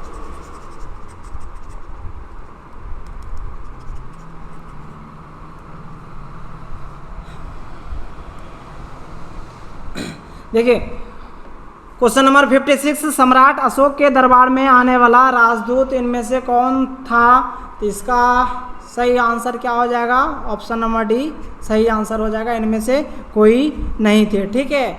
अब बात करते हैं सेल्यूकस निकेटर की, तो ये चंद्रगुप्त मौर्य के दरबार में, ठीक है। और मेगास्थनीज की बात करेंगे, वो बिंदुसार के दरबार में है। नेक्स्ट प्रश्न की ओर बढ़ते हैं। नेक्स्ट प्रश्नों की ओर, क्या कह रहा है कि गवर्नर द्वारा जारी अध्यादेश किनके द्वारा अनुमोदन किया जाता है। एक प्रकार से कह सकते हैं कि जो है गवर्नर द्वारा जारी अध्यादेश किनके द्वारा अनुमोदन किया जाता है, इसका सही आंसर हो जाएगा ऑप्शन नंबर डी, मतलब विधानसभा। राज्य है तो विधानसभा, ठीक है। और यहाँ पर विधानसभा एवं सी और बी मंत्री परिषद यहाँ पे अनुमोदन किया जाता है। इसका जो है वर्णन हम अभी जस्ट चर्चा किए थे, आर्टिकल 213 में इसका वर्णन किया गया था, ठीक है। और इसकी मंजूरी की बात करेंगे तो मंजूरी इनको गवर्नर को 6 जो है सप्ताह के अंदर देना होता है। चलिए आगे 58 में कह रहा है संविधान के प्रस्तावना में कुल कितनी बार संशोधन हुआ है, तो आइए ऑप्शन नंबर में देखते हैं। ऑप्शन में देखते हैं क्या है, ऑप्शन नंबर 1 सही आंसर ऑप्शन नंबर 1 है। अभी तक हुआ था 42वां संविधान संशोधन 1976 के द्वारा किया गया था इंदिरा गांधी के सरकार में, और उसमें 3 शब्द जोड़े गए थे, पहली बार अखंडता, समाजवादी और पंथ निरपेक्ष शब्द जोड़े गए थे, ठीक है। नेक्स्ट प्रश्न की ओर बढ़ते हैं। 59 भारत का राष्ट्रपति निम्न में से किसका अभिन्न अंग है, तो देखिए आपको बताए थे संसद जो होते हैं, संसद, ठीक है, इसमें 3 अंग की बात करते हैं, लोकसभा राज्यसभा और राष्ट्रपति मिलके एक संसद बनते हैं, ठीक है। आप एक ट्रिक भी याद कर लीजिए, सरला के बारे में बात करते हैं तो देखिए संसद आर्टिकल 79, राज्यसभा 80 और लोकसभा 81 इसका सही आंसर है, ठीक है। तो इसका सही आंसर हो जाएगा 59 का सी, सांसद सही आंसर है। चलिए आइए 60 में 8 डिग्री चैनल निम्न में से किसके मध्य स्थित है, तो इसका सही आंसर हो जाएगा ऑप्शन नंबर ए, लक्षद्वीप और मालदीव के बीच। लक्षद्वीप और मालदीव, आप देखिए 9 डिग्री चैनल की बात कर देंगे तो ये मिनी का और लक्षद्वीप के बीच जो है 9 डिग्री चैनल है, ठीक है ना। और 10 डिग्री की बात करेंगे तो छोटा अंडमान और अंडमान निकोबार 10 डिग्री चैनल के मध्य है। और दक्षिणी अंडमान और छोटा अंडमान की बात करेंगे तो दक्कन पास है, दक्कन पास। चलिए अगले प्रश्न की ओर बढ़ते हैं। 61 जुलाई 2021 में रामघाट विषधारी अभ्यारण्य को मंजूरी दी गई है। ये पर्यावरण वन एवं जलवायु परिवर्तन मंत्रालय द्वारा दिया गया है मंजूरी, ये रामगढ़। इसका सही आंसर हो जाएगा ऑप्शन नंबर दिखाया जाए सर, ऑप्शन नंबर डी, पर्यावरण वन एवं जलवायु परिवर्तन मंत्रालय द्वारा इसकी मंजूरी दे दी गई है। आइए 62 नंबर में चलते हैं। ये किस अनुच्छेद के तहत विधान परिषद बनाने के लिए प्रस्ताव पारित किया जाता है? इसका सही आंसर हो जाएगा 169, 169। आप याद कर लीजिए कि जो है 6 राज्यों में क्या है विधान परिषद है, बताए थे 7वां राज्य पश्चिम बंगाल में इसकी बात चल रही थी, और इसके बारे में डिटेल एक्सप्लेनेशन पिछले कक्षाओं में करवा दी गई है। पश्चिम बंगाल में ममता बनर्जी के नेतृत्व में तृणमूल कांग्रेस ने ये हाल ही में 169 के तहत विधान परिषद बनाने का प्रस्ताव दिया था। चलिए आगे बात करते हैं। 63 नंबर में लाग बाओमर त्योहार का आयोजन किस देश में किया जाता है? तो 63 का सही आंसर हो जाएगा ऑप्शन नंबर सी, भूटान सही आंसर हो जाता है। एक मिनट, इजराइल, माफ़ कीजिएगा, इसका सही आंसर इजराइल होगा, भूटान नहीं होगा। इसका इजराइल है ऑप्शन में, हाँ। चलिए इसका सही आंसर हो जाएगा ऑप्शन नंबर डी, इजराइल इसका सही आंसर है। लैग बियोमर एक वार्षिक यहूदी त्योहार है, यहूदी त्योहार है, ठीक है ना, यहूदी त्योहार है। चलिए आगे बात करते हैं 64 का। पंचायती राज के स्थानीय प्रशासन का संवैधानिक दर्जा दिलाने का श्रेय किन्हें दिया जाता है? तो इसका 64 का सही आंसर हो जाएगा LM सिंधवी। याद रख लीजिएगा, LM सिंधवी। संवैधानिक दर्जा दिलाने को लेकर पंचायती राज स्थानीय प्रशासन का जो है LM सिंधवी का प्रयास रहा है, ठीक है। पंचायती राज कार्य प्रणाली की देखरेख जो शुरुआत हुआ था वो अशोक मेहता समिति, ठीक है। और पंचायती राज की बात करेंगे तो अनुच्छेद 40 ये भी याद रख लीजिएगा, इसमें 2 स्तरीय और त्रिस्तरीय। तो 2 स्तरीय की बात करेंगे तो क्या हो जाएगा? अशोक मेहता, और त्रिस्तरीय बलवंत राय मेहता समिति। नेक्स्ट प्रश्न की ओर बढ़ते हैं। त्रिस्तरीय किसकी सिफारिश थी? बलवंत राय मेहता। चलिए नेक्स्ट, इनमें से कौन सा आर्थिक विकास का माप नहीं है? आर्थिक विकास का माप नहीं है, ऑप्शन दिखाया जाए। ऑप्शन ये प्रति व्यक्ति आय। देखिए आर्थिक विकास का मापदंड आखिर होता क्या क्या है, ये बात आपको याद रखना है। 5 मुख्य आर्थिक विकास का आधार है, उस आधार को जान लीजिए। एक क्रय शक्ति, ठीक है, क्रय शक्ति होना चाहिए, ठीक है, खरीदने की शक्ति, क्रय शक्ति होना चाहिए। दूसरा मानव विकास सूचकांक, ह्यूमन डेवलपमेंट इंडेक्स होना चाहिए, ठीक है। आर्थिक कल्याण इसको भी ध्यान में रखना है। जीवन एवं भौतिक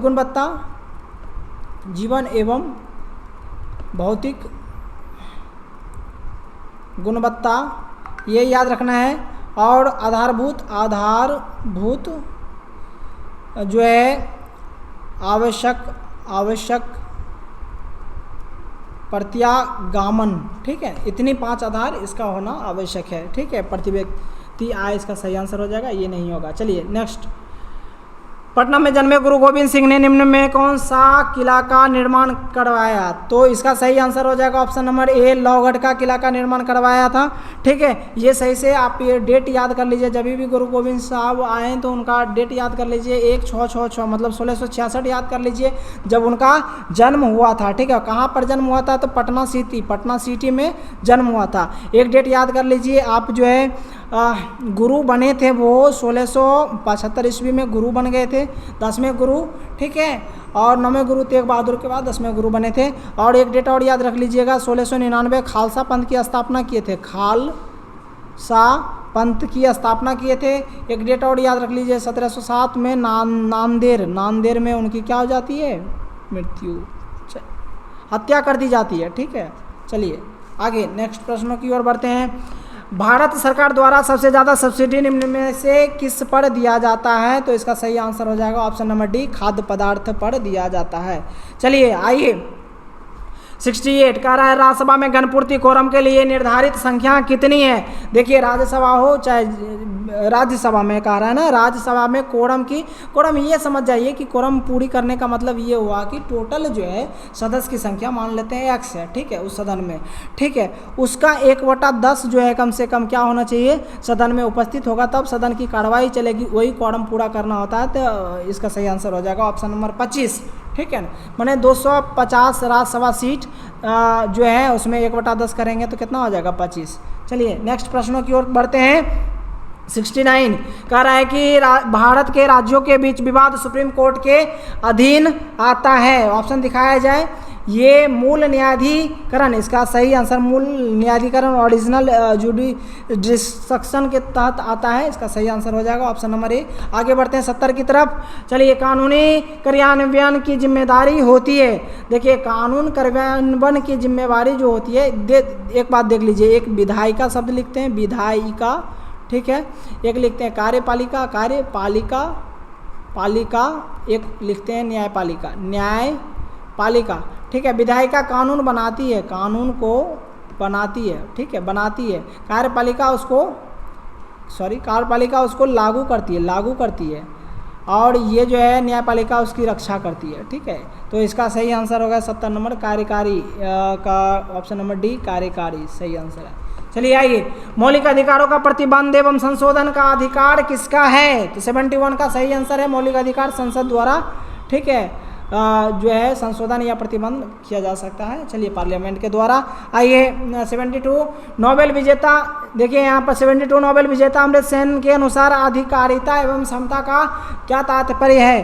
तो इसका सही आंसर हो जाएगा नोबेल विजेता अमर्त्य सेन के अनुसार अधिकारिता एवं क्षमता का क्या तात्पर्य है? तो इसका सही आंसर है ऑप्शन नंबर डी, इनमें से कोई नहीं, ठीक है। उन्होंने जीवन के स्तर को, पोषण को, स्वतंत्रता के अधिकारिता को और क्षमता को इसके अंतर्गत रखा था। चलिए नेक्स्ट प्रश्न की ओर चलते हैं। 73 अंग्रेज के खिलाफ तो गुप्त क्रांतिकारी संस्था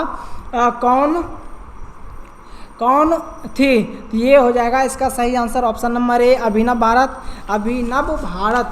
ठीक है। नेक्स्ट प्रश्न की बात करते हैं। आइए 74 की बात करते हैं। बॉक्साइट निम्नलिखित में किसका अयस्क है? तो अयस्क किसका है? ऑप्शन नंबर ए, एल्युमिनियम का अयस्क है बॉक्साइट, ठीक है। बॉक्साइट की बात करेंगे तो एल्युमिनियम, इसका कुछ अयस्क के बारे में लिख लीजिए। पोटेशियम के बारे में लिख लीजिए तो कॉर्नेलाइट, ठीक है। कैल्शियम की बात करेंगे तो डोलामाइट हो जाएगा। कॉपर की क्यूप्राइट, कॉपर Cu लिख देते हैं कॉपर का, ठीक है। मरकरी क्या हो जाएगा? सिनेवाड़ सही आंसर हो जाएगा। शीशा का गैलेना, ठीक है। लोहा का हेमेटाइट, क्या हो जाएगा? हेमेटाइट, इसका सही आंसर हो जाएगा। चलिए नेक्स्ट प्रश्न की ओर बढ़ते हैं। 75 कह रहा है कि पानी में जमे हुए बर्फ के बाद इसकी मात्रा में क्या बदलाव होना चाहिए? तो इसका क्या होगा? देखिए, दो बातें हैं, आयतन और घनत्व के बारे में। आयतन, ठीक है, एवं घनत्व, दो बातें हमेशा याद रख लीजिए। डेंसिटी के बारे में बात करते हैं, ठीक है। तो इसका स्थिति क्या हो जाएगा? ऑप्शन नंबर बी हो जाएगा, आयतन क्या होगा? बढ़ जाएगा, ठीक है। अब कहेगा ये ग्लास है, इसमें बर्फ़ का टुकड़ा है, ठीक है, तल रहा है, तो बर्फ़ पिघलने के बाद क्या होगा? ग्लास के आयतन में वो क्या हो जाएगा? अपरिवर्तित हो जाएगा। अब अपरिवर्तित क्यों होगा? अब जब देख रहे हैं कि जमे हुए बर्फ़ के बाद उसकी मात्रा में बदलाव होता है तो वो आयतन बढ़ जाता है। तो जैसे लबालब पानी भरा हुआ था, आयतन बढ़ गया तो पानी बाहर निकलना चाहिए, लेकिन नहीं दोस्त, इसका क्या होता है ना कि स्थिति क्या होता है, जब बर्फ़ तैल रहा होता है तो ये जान लीजिए 1/10 भाग उसका क्या होता है? ऊपर होता है, और जल में क्या होता है? 9/10 भाग जल के अंदर होता है। घनत्व की बात करेंगे तो यहाँ पर देख लीजिए, घनत्व की बात करेंगे तो जल का घनत्व जो है ज़्यादा होता है बर्फ़ के तुलना में, इसलिए बर्फ़ जो है जल में तैरती है, ठीक है। आगे प्रश्न बात करते हैं। 76 की बात करते हैं।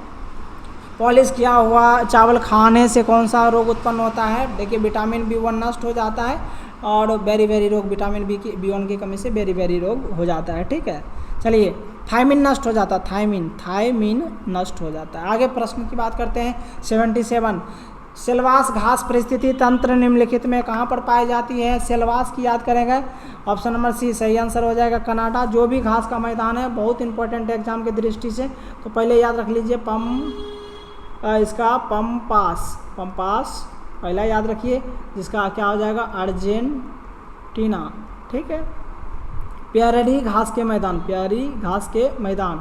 ठीक है, अमेरिका सही आंसर हो जाएगा। बेल्ट घास का मैदान दक्षिण अमेरिका, याद रख लीजिए बेल्ट, ठीक है। डाउन्स, ये भी बहुत इंपॉर्टेंट है यार, डाउन्स क्या हो जाएगा? इसका हो जाएगा ऑस्ट्रेलिया, ठीक है सही आंसर। ठीक है, कैंटबरी, कैंटबरी ये घास की मैदान बात करेंगे तो न्यूजीलैंड, न्यूजीलैंड। ठीक है, स्टेपी की बात कर लेते हैं, स्टेपी की बात कर लेते हैं, ये हो जाएगा ट्यूनेशिया, ट्यूनेशिया। ठीक है, पटाना घास की मैदान जो है, पटाना ये घास की मैदान जो है ये हो जाएगा श्रीलंका, श्रीलंका हो जाएगा सही आंसर। ठीक है, और सेल्वास, सेल्वास घास की मैदान की बात करेंगे तो अमेजन बेसिन, अमेजन बेसिन सही आंसर हो जाएगा। एक और याद कर लीजिए, सवाना, सवाना घास का मैदान हो जाएगा पूर्वी अफ्रीका, पूर्वी अफ्रीका। चलिए अगले प्रश्न की ओर बढ़ते हैं। 78, इनमें से कौन सा क्षेत्र में मीथेन गैस मौजूद होता है? तो 78 का सही आंसर हो जाएगा धान का खेत। आप लोग जानते होंगे धान के खेत में मीथेन का गैस मौजूद होता है। 79 में चलते हैं, लेटेराइट मिट्टी, ये चाय, कॉफ़ी एवं काजू आदि निम्न में कौन से मिट्टी में उपजाऊ होता है? तो हाँ, इसका सही आंसर क्या हो जाएगा? ऑप्शन नंबर डी, लेटेराइट मिट्टी। ठीक है, और देखिए ये काली मिट्टी में क्या हो जाएगा? कपास का और गन्ने की खेती अच्छी होगी और इसे रेगुर मिट्टी भी कहते हैं। ठीक है, जलोढ़ मिट्टी में सर्वाधिक उर्वरक या उपजने वाली मिट्टी जलोढ़ मिट्टी है। चलिए अगले प्रश्न की ओर बात करते हैं। ऑप्शन नंबर, ये क्वेश्चन नंबर क्या है? इनमें से कौन सा उत्पाद पर बैन नहीं है? तो ये बीटी आलू के उत्पाद पर बैन नहीं है, बाकी सबके उत्पाद पे बैन है। आइए अगले प्रश्न की ओर बात करते हैं। महात्मा बुद्ध के घायल होने पर राजगीर के कौन सा चिकित्सक इलाज क्या करते थे? तो देखिए ये महावीर स्वामी की सेवा में जो है जीवक को भेजा जाता है। ठीक है, जीवक को, ठीक है ना, बिम्बिसार भेजते हैं, बिम्बिसार जीवक को भेजते महावीर स्वामी, ये भगवान बुद्ध की सेवा में। ठीक है, भगवान बुद्ध को ये कब्ज की समस्या को दूर करने के लिए जीवक को भेजा गया था। हालांकि बिम्बिसार ने एक उज्जैन के राजा को भी उनके सेवा में, स्वास्थ्य की सेवा में जो है ये जीवक को भेजे थे। ठीक है, याद कर लीजिए। ठीक है, अगले प्रश्न की ओर बढ़ते हैं। चलिए देख लीजिए, पतंजलि देख लीजिए, ये जो है पतंजलि पुष्य मित्र शुंग के पुरोहित थे पतंजलि। ये एग्जाम में प्रश्न पूछे जाते हैं। ठीक है, ये आयुर्वेदिक के जनक या बोल सकते धन्वंतरी आयुर्वेदिक के ज्ञानी थे, आयुर्वेद से संबंधित है, आयुर्वेद से संबंधित हैं। चलिए चरक संहिता, चरक ने एक संहिता लिखा, चरक संहिता, ये याद रखिएगा। ठीक है, चरक किसके दरबार में रहते हैं? कनिष्क के दरबार में। चलिए आगे, सुश्रुत के बारे में जान ही लीजिए, शैल्य चिकित्सक थे सुश्रुत, याद रख लीजिएगा, शैल्य चिकित्सक। अगले प्रश्न की ओर बढ़ते हैं। गाजा पट्टी पर शासन करने वाला दोनों पक्ष इजराइल और हमास ने 11 दिनों तक रक्तपात को समाप्त करने के लिए निम्नलिखित में से किस डील के तहत स्थानीय समयानुसार लड़ाई बंद करने के लिए एक समझौते को स्वीकार कर लिया? तो इसका सही आंसर हो जाएगा option number A, Egyptian deal. ठीक है ना, ये 11 दिन तक जो रक्तपात हुआ था, गाजा पट्टी शासन करने वाले दोनों पक्ष इजराइल और हमास ने इसकी सहमति दायर की थी, एक समझौता जो है स्वीकार किया था। चलिए नेक्स्ट प्रश्नों की ओर बात करते हैं। 83 यूनेस्को विश्व धरोहर देश में कितने स्थलों को संभावित सूची में शामिल कर लिया गया? तो ऑप्शन नंबर ए हो जाता 6, ऑप्शन नंबर ए सही आंसर हो जाएगा 6। देखिए यूनेस्को विश्व धरोहर सूची में देश के कितने स्थलों को संभावित सूची में शामिल कर लिया गया? 6, इसका सही आंसर हो जाएगा। इसमें से मराठा के सैन्य वास्तुकला, मराठा के सैन्य वास्तुकला है। ठीक है, वाराणसी का गंगा घाट है, वाराणसी के गंगा घाट है। ठीक है, रिवर फ्रंट हायर वेकल है, हायर वेकल मेगालिथ सोसाइटी है, ठीक है। मध्य प्रदेश के 2 स्थल भी इसमें शामिल है। ठीक है, नर्मदा घाटी और भोर घाट, ठीक है, नर्मदा घाटी और भोर घाट, ये सब याद रखना है। सतपुरा के टाइगर रिजर्व भी शामिल है, सतपुरा मध्य प्रदेश, सतपुरा के टाइगर रिजर्व भी शामिल है, टाइगर रिजर्व शामिल है। अगले प्रश्न की ओर बढ़ते हैं। 84 नंबर, लैंड होल्डर्स सोसाइटी, माफ़ कीजिएगा, भारत का प्रथम राजनीतिक संस्थान कौन सा है? तो इसका सही आंसर आ जाएगा option number C, land holder society. ठीक है, ये कब स्थापना हुआ था? अर्थ इसमें हुआ था किसके द्वारा? द्वारिकानाथ टैगोर के द्वारा, ठीक है, द्वारिकानाथ टैगोर के द्वारा इस सोसाइटी की स्थापना की जाती है। राजनीतिक पार्टी के उद्देश्य जमींदारों के हितों के लिए, ये जमींदारों के हितों के लिए संरक्षण प्रदान करती है। चलिए 85 नंबर प्रश्न आते हैं। सिखों के 90वें गुरु तेग बहादुर जी का मई 2021 में कौन सा प्रकाश वर्ष मनाया जाता है? तो मनाया गया, इसका सही आंसर होगा 85 का ऑप्शन नंबर ए सही होगा। ये पूरे देश में सिख धर्म के 9वें गुरु तेग बहादुर का क्या गया 9वां प्रकाश वर्ष मनाया गया था, ठीक है, सॉरी 9वें गुरु थे और 400वां प्रकाश वर्ष मनाया गया था, ठीक है। नेक्स्ट प्रश्न की ओर बढ़ते हैं। कौन सा वन आर्थिक दृष्टिकोण से भारत के लिए महत्वपूर्ण हो जाता है? तो ये वन हो जाते हैं पतझड़ वन, इसके सही आंसर है। विषुवत क्षेत्र में जो ये विषुवत क्षेत्र है, इस क्षेत्र में जो वन पाए जाते हैं विषुवत क्षेत्र, विषुवत वन कहते हैं। और समुद्र के किनारे और थल और जल की मिली हुई रूप में जो वन का विकसित होता है मैंग्रोव वन पाए जाते हैं। जैसे सुंदरबन डेल्टा में कौन से वन पाए जाते हैं? तो मैंग्रोव वन पाए जाते हैं, टेढ़ी मेढ़ी वन होते हैं, ठीक है ना। चलिए झाड़ियाँ टाइप के। चलिए आगे बात करते हैं उष्णकटिबंधीय क्षेत्र। उष्णकटिबंधीय वन क्षेत्र की बात करेंगे तो देखिए ये क्या हो जाएगा, ये विषुवत रेखा हो गया, ठीक है। यहाँ पर देखिए ये कटिबंध जोन हो गया, ये शीत कटिबंध हो गया, ये क्या हो गया ये हो गया, ये भी शीत कटिबंध हो गया, ठीक है। और ये वाला जो पूरा क्षेत्र है ना, ये उष्णकटिबंधीय क्षेत्र हो गया। तो इस पूरे क्षेत्र में जो भी वन विकसित होंगे तो उष्णकटिबंधीय क्षेत्र बोलेंगे, ठीक है। चलिए और बीच का जो भाग है यहाँ पर शीतोष्ण, उष्ण और जो है उष्ण और शीत के बीच का जो भाग है वहाँ शीतोष्ण वन, ठीक है, होंगे। निम्नलिखित में कौन सा भारत की कृषि दशा का प्रमुख कारण नहीं है? निम्नलिखित में भारत में कौन से कृषि दशा का प्रमुख कारण नहीं है? 87 का सही आंसर हो जाएगा। सिंचाई है, कृषि व्यवसायीकरण है, और देखते हैं राजस्व व्यवस्था और भू व्यवस्था। देखिए भू व्यवस्था तो है, राजस्व व्यवस्था इसमें नहीं आएगा, ऑप्शन नंबर सही हो जाएगा revenue system, option number C. चलिए अगले प्रश्न की ओर बात करते हैं। भारत की नकदी फसल जिसमें अधिकतम विदेश मुद्रा प्राप्त किया जाता है, भारत की नकदी फसल। हालांकि देखिए सबसे ज़्यादा हम जो देशी मुद्रा खर्च करने की बात करते हैं सबसे ज़्यादा इनकम में, तो वो कच्चे पेट्रोलियम में खर्च करते हैं। कच्चे पेट्रोलियम में इनकम जो होता है विनिर्माण में होता है, विनिर्माण जैसे कि सोना चांदी का निर्माण, ठीक है, ज्वेलरी बनाया जाता है, उस पर हम ज़्यादा इनकम होता है। लेकिन नकदी फसल में बोल रहा है तो नकदी फसल जिससे बेचकर नगद पैसे कमाए जाते हैं, नकदी फसल, इसका सही आंसर हो जाएगा 88। चाय बेचकर सबसे अधिक विदेशी मुद्रा हम लोग अर्जित करते हैं, तो ऑप्शन नंबर ए सही आंसर हो जाएगा। काली मृदा में कौन सा तत्व की कमी होती है? इसमें नाइट्रोजन तत्व की कमी होती है, और नाइट्रोजनीकरण मिट्टी में कम को दूर करने के लिए जो है उसमें दलहन या आप मटर के पौधे, ऐसे पौधे का आप क्या करेंगे प्रयोग करेंगे। चलिए आगे प्रश्न, अगला 90 नंबर क्वेश्चन की तरफ आइए। कह रहा है कि निम्न में भूरा कोयला किसे कहते हैं? देखिए भूरा कोयला की बात करेंगे तो ये देखिए सबसे अच्छा कोयला जो होता है, सबसे अधिक जिसमें सबसे अधिक कार्बन की प्रतिशत होगी, सबसे अच्छा कोयला होगा। निम्न कार्बन की प्रतिशत होगी तो क्या होगा, कोयला का स्तर नीचा होगा। तो सबसे ज़्यादा जो ये कोयला का प्रकार है, और सबसे अच्छा कोयला एंथ्रासाइट है, और सबसे खराब कोयला पीट कोयला है, और पीट कोयला को ही भूरा कोयला कहा जाता है। चलिए 91 नंबर क्वेश्चन में आते हैं। कह रहा है इसमें भारत में सुनामी वार्निंग सेंटर का मुख्यालय कहाँ है? जहाँ पे सुनामी के लिए भारत में सूचित किया जाता है, अवेयर किया जाता है, इसकी जो है मुख्यालय है आपका हैदराबाद, सही आंसर। 92 की बात करते हैं तो तलचर निम्नलिखित में किस उत्पाद के लिए प्रसिद्ध है?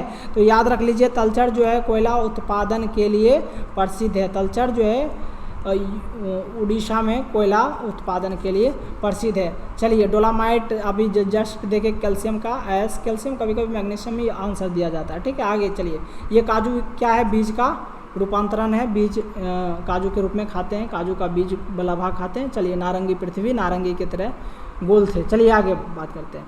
निम्न में से कौन सा देश सेल्फ ड्राइविंग कारों को उपयोग करने की अनुमति देने वाला विश्व का पहला देश बन गया है? तो इसका सही आंसर हो जाएगा option number D UK, United kingdom की बात करते हैं तो यूनाइटेड किंगडम सरकार ने हाल ही में मोटर मार्गों पर धीमी गति से सेल्फ ड्राइविंग कारों को उपयोग करने की अनुमति दे दिया। यह विश्व का पहला देश है, विश्व का प्रथम देश बन गया है। अगला प्रश्न की बात करते हैं 94 पौधे में जीवन चक्र के लिए महत्वपूर्ण अंग हैं। तो आप लोग जानते ही हैं फूल जो है जीवन चक्र के महत्वपूर्ण अंग हैं। प्रकाश संश्लेषण में पत्तियां भाग लेती है और भोजन बना के शरीर के ये वृक्ष के जो पेड़ के पौधे के सभी भाग में पहुंचाती है भोजन। तना में 2 प्रकार के उत्तक, संवहनीय उत्तक भी पाया जाता है जो जल जो लिया जाता है वो जड़ द्वारा जल को लिया जाता है, और 2 उत्तक पाए जाते हैं, ठीक है, जाइलम और फ्लोएम। ठीक है, जाइलम के द्वारा जल को प्रवाह किया जाता है, फ्लोएम के द्वारा भोजन पहुंचाया जाता है। भोजन पत्तियों से विभिन्न अंग तक पहुंचाया जाएगा, जबकि जाइलम से जल और खनिज को पहुंचाया जाएगा जड़ से लेके पत्तियों तक। ठीक है, और प्रकाश संश्लेषण के समय ऑक्सीजन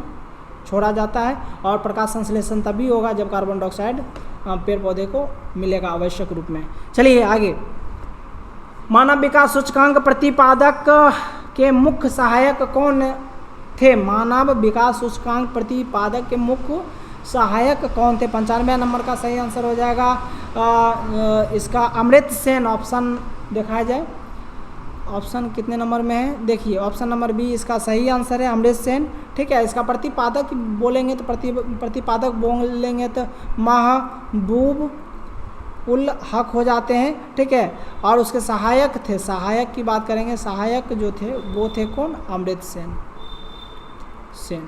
ठीक है, अगले प्रश्न की ओर बात करते हैं कि पूर्व राष्ट्रपति अब्दुल कलाम आज़ाद, सॉरी अब्दुल होगा, एपीजे अब्दुल।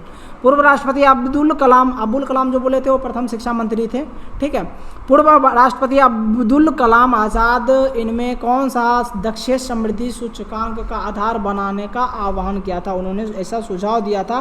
तो इसका जो है सही आंसर हो जाएगा, क्या हो जाएगा?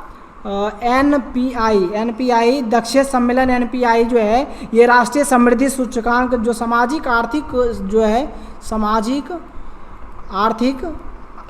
आर्थिक विकास का क्या होगा? मापन होगा। ठीक है, इसका शामिल करने को आह्वान किया था। इस प्रकार से ये सेट ई संपन्न होता है। मिलते हैं अगले सेट में, तब तक के लिए नमस्कार।